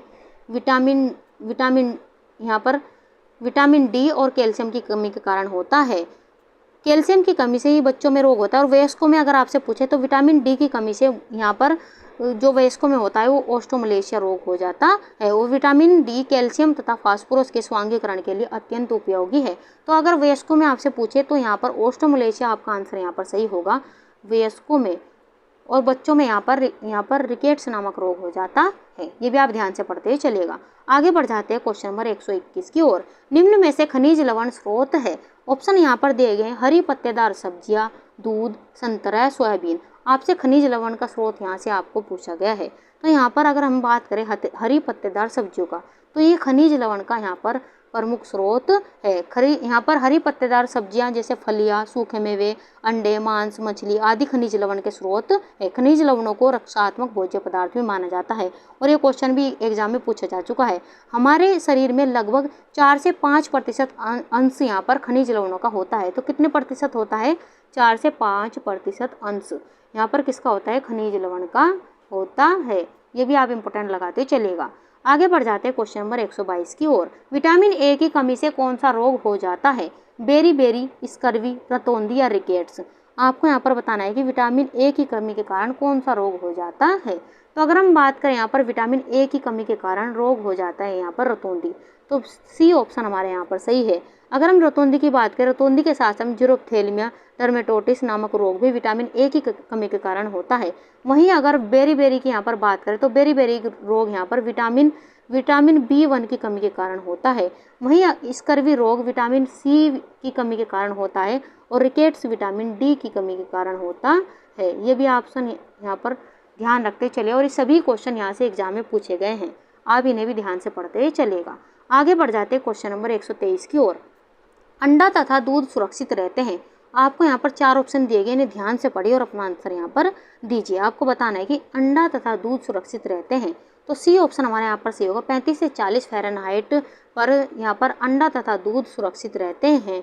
फल, अंडा, दूध, मांस, सब्जी आदि यहाँ पर ठंडे ताप के कारण जम जाते हैं, जिसमें निहित सड़ाने वाले जीवाणु की प्रक्रिया शून्य हो जाती है और जीवाणु की वृद्धि 40 फ़ारेनहाइट के नीचे रुक जाती है। इसलिए हमारा सी ऑप्शन यहाँ पर सही होगा, 35 से 40 फ़ारेनहाइट। आगे बढ़ जाते हैं क्वेश्चन नंबर 124 की ओर। और इसके बाद फ्रेंड्स हम आपसे यहाँ पर जो पिछली क्लास में डाउट्स रह गए थे बच्चों के, वो हम आपको यहाँ पर कराने वाले हैं। बस आप ध्यान से वीडियो को देखते रहिए। 124वां क्वेश्चन है, मनुष्य के उत्तम स्वास्थ्य के लिए आवश्यक खनिज लवणों की संख्या है। ऑप्शन आपको यहाँ पर दिए गए 18, 20, 22 या 24। आपको यहाँ पर बताना है कि कौन सा ऑप्शन यहाँ पर सही होगा। ऑप्शन यहाँ पर देखें तो मनुष्य के उत्तम स्वास्थ्य के लिए जो आवश्यक खनिज लवणों की संख्या होती है यहाँ पर 24। तो डी ऑप्शन हमारे यहाँ पर सही है। खनिज लवणों को रक्षात्मक भोज्य पदार्थ भी कहा जाता है। तो क्या कहा जाता है? रक्षात्मक भोज्य पदार्थ। रक्षात्मक भोज्य पदार्थ भी कहा जाता है। किसे? खनिज लवणों को कहा जाता है। खनिज लवण शरीर की क्रियाशीलता को बनाए रखने के लिए आवश्यक होते हैं। ये भी आप ध्यान से देखते चलिए। तो चलिए अब बढ़ जाते हैं अपने यहाँ पर इस क्वेश्चन, जो 125वां क्वेश्चन है ये आपके लिए हम यहाँ पर छोड़ेंगे, लेकिन इससे पहले हम आपसे जो आपके डाउट्स रह गए थे पिछली क्लास में वो हम आपको यहाँ पर कराने वाले हैं। तो चलिए देख लेते हैं। इस क्वेश्चन में यहाँ पर डाउट्स था बच्चे का, वो था यहाँ पर ये राष्ट्रीय घेंघा नियंत्रण कार्यक्रम किस वर्ष में शुरू किया गया था। ये इस ऑप्शन में यहाँ पर डाउट्स था। तो मैं आपका यहाँ पर डाउट भी क्लियर कराने वाली हूँ व्याख्या के माध्यम से। ऑप्शन यहाँ पर हमारा ए यहाँ पर उठा रखा है, लेकिन यहाँ पर गलती से यहाँ पर ए ऑप्शन होगा, लेकिन ऑप्शन यहाँ पर बी यहाँ पर सही होगा। यहाँ पर जो राष्ट्रीय घेंघा नियंत्रण कार्यक्रम है वो 1962 में शुरू किया गया था। आहार में आयोडीन की निरंतर कमी से घेंघा रोग, जिसे गलगंड भी कहते हैं, हो जाता है। भारतवर्ष में अब तक 150 से 200 लोगों में आयोडीन की कमी के लक्षण देखे गए हैं। उद्देश्य यहाँ पर दिए गए हैं कि सर्वेक्षण सर्वेक्षण करके आयोडीन की कमी वाले क्षेत्रों का पता लगाना और हर 5 वर्ष के बाद उन्हीं क्षेत्रों का फिर से सर्वेक्षण करना तथा रोगियों की संख्या का पता लगाना। तो यहाँ पर जो ऑप्शन हमारा यहाँ पर सही है वो बी ऑप्शन यहाँ पर सही है। तो लेकिन आयोग के द्वारा जो गलती से यहाँ पर ऑप्शन उठाया गया था वो ए यहाँ पर उठाया गया था, लेकिन व्याख्या में यहाँ पर क्लियर आपको यहाँ पर दिया गया है 1962। तो ये यहाँ पर राष्ट्रीय घेंघा नियंत्रण कार्यक्रम 1962 में शुरू किया गया था। तो इस क्वेश्चन का आंसर आप वहाँ पर सही कर लीजिएगा। तो जिन भी बच्चों का डाउट था इस क्वेश्चन में वो मैं यहाँ पर उम्मीद करती हूँ आपका डाउट यहाँ पर क्लियर हो गया होगा। तो चलिए बढ़ जाते हैं अपने 125वें क्वेश्चन की ओर। 25वां क्वेश्चन है फ्रेंड्स, ये क्वेश्चन आपके लिए है। तो शरीर में ऊर्जा न देने वाला भोजन तत्व है, ये आपको यहाँ पर बताना है। कार्बोहाइड्रेट, प्रोटीन, खनिज लवण या वसा। आपको इस क्वेश्चन का आंसर हमें कमेंट बॉक्स में देना है। और आज ये क्लास में आपको कितने क्वेश्चन आते थे, कितने नए सीखने को मिले, ये भी आपको हमें कमेंट बॉक्स में बताना है। अगर आज का सेशन आपको पसंद आया तो लाइक सब्सक्राइब करना ना भूलें और ज़्यादा से ज़्यादा बच्चों को इसमें जोड़िए ताकि और भी बच्चों को इस क्लास का फ़ायदा हो सके। और हम आपको ऐसे ही बेहतरीन यहाँ पर तैयारी कराते रहेंगे। मिलते हैं ऐसे ही बेहतरीन क्वेश्चनों के साथ में नेक्स्ट वीडियो में। तब तक के लिए आप खुश रहिए, अपना माता पिता का सम्मान कीजिए। क्लास देखने के लिए धन्यवाद।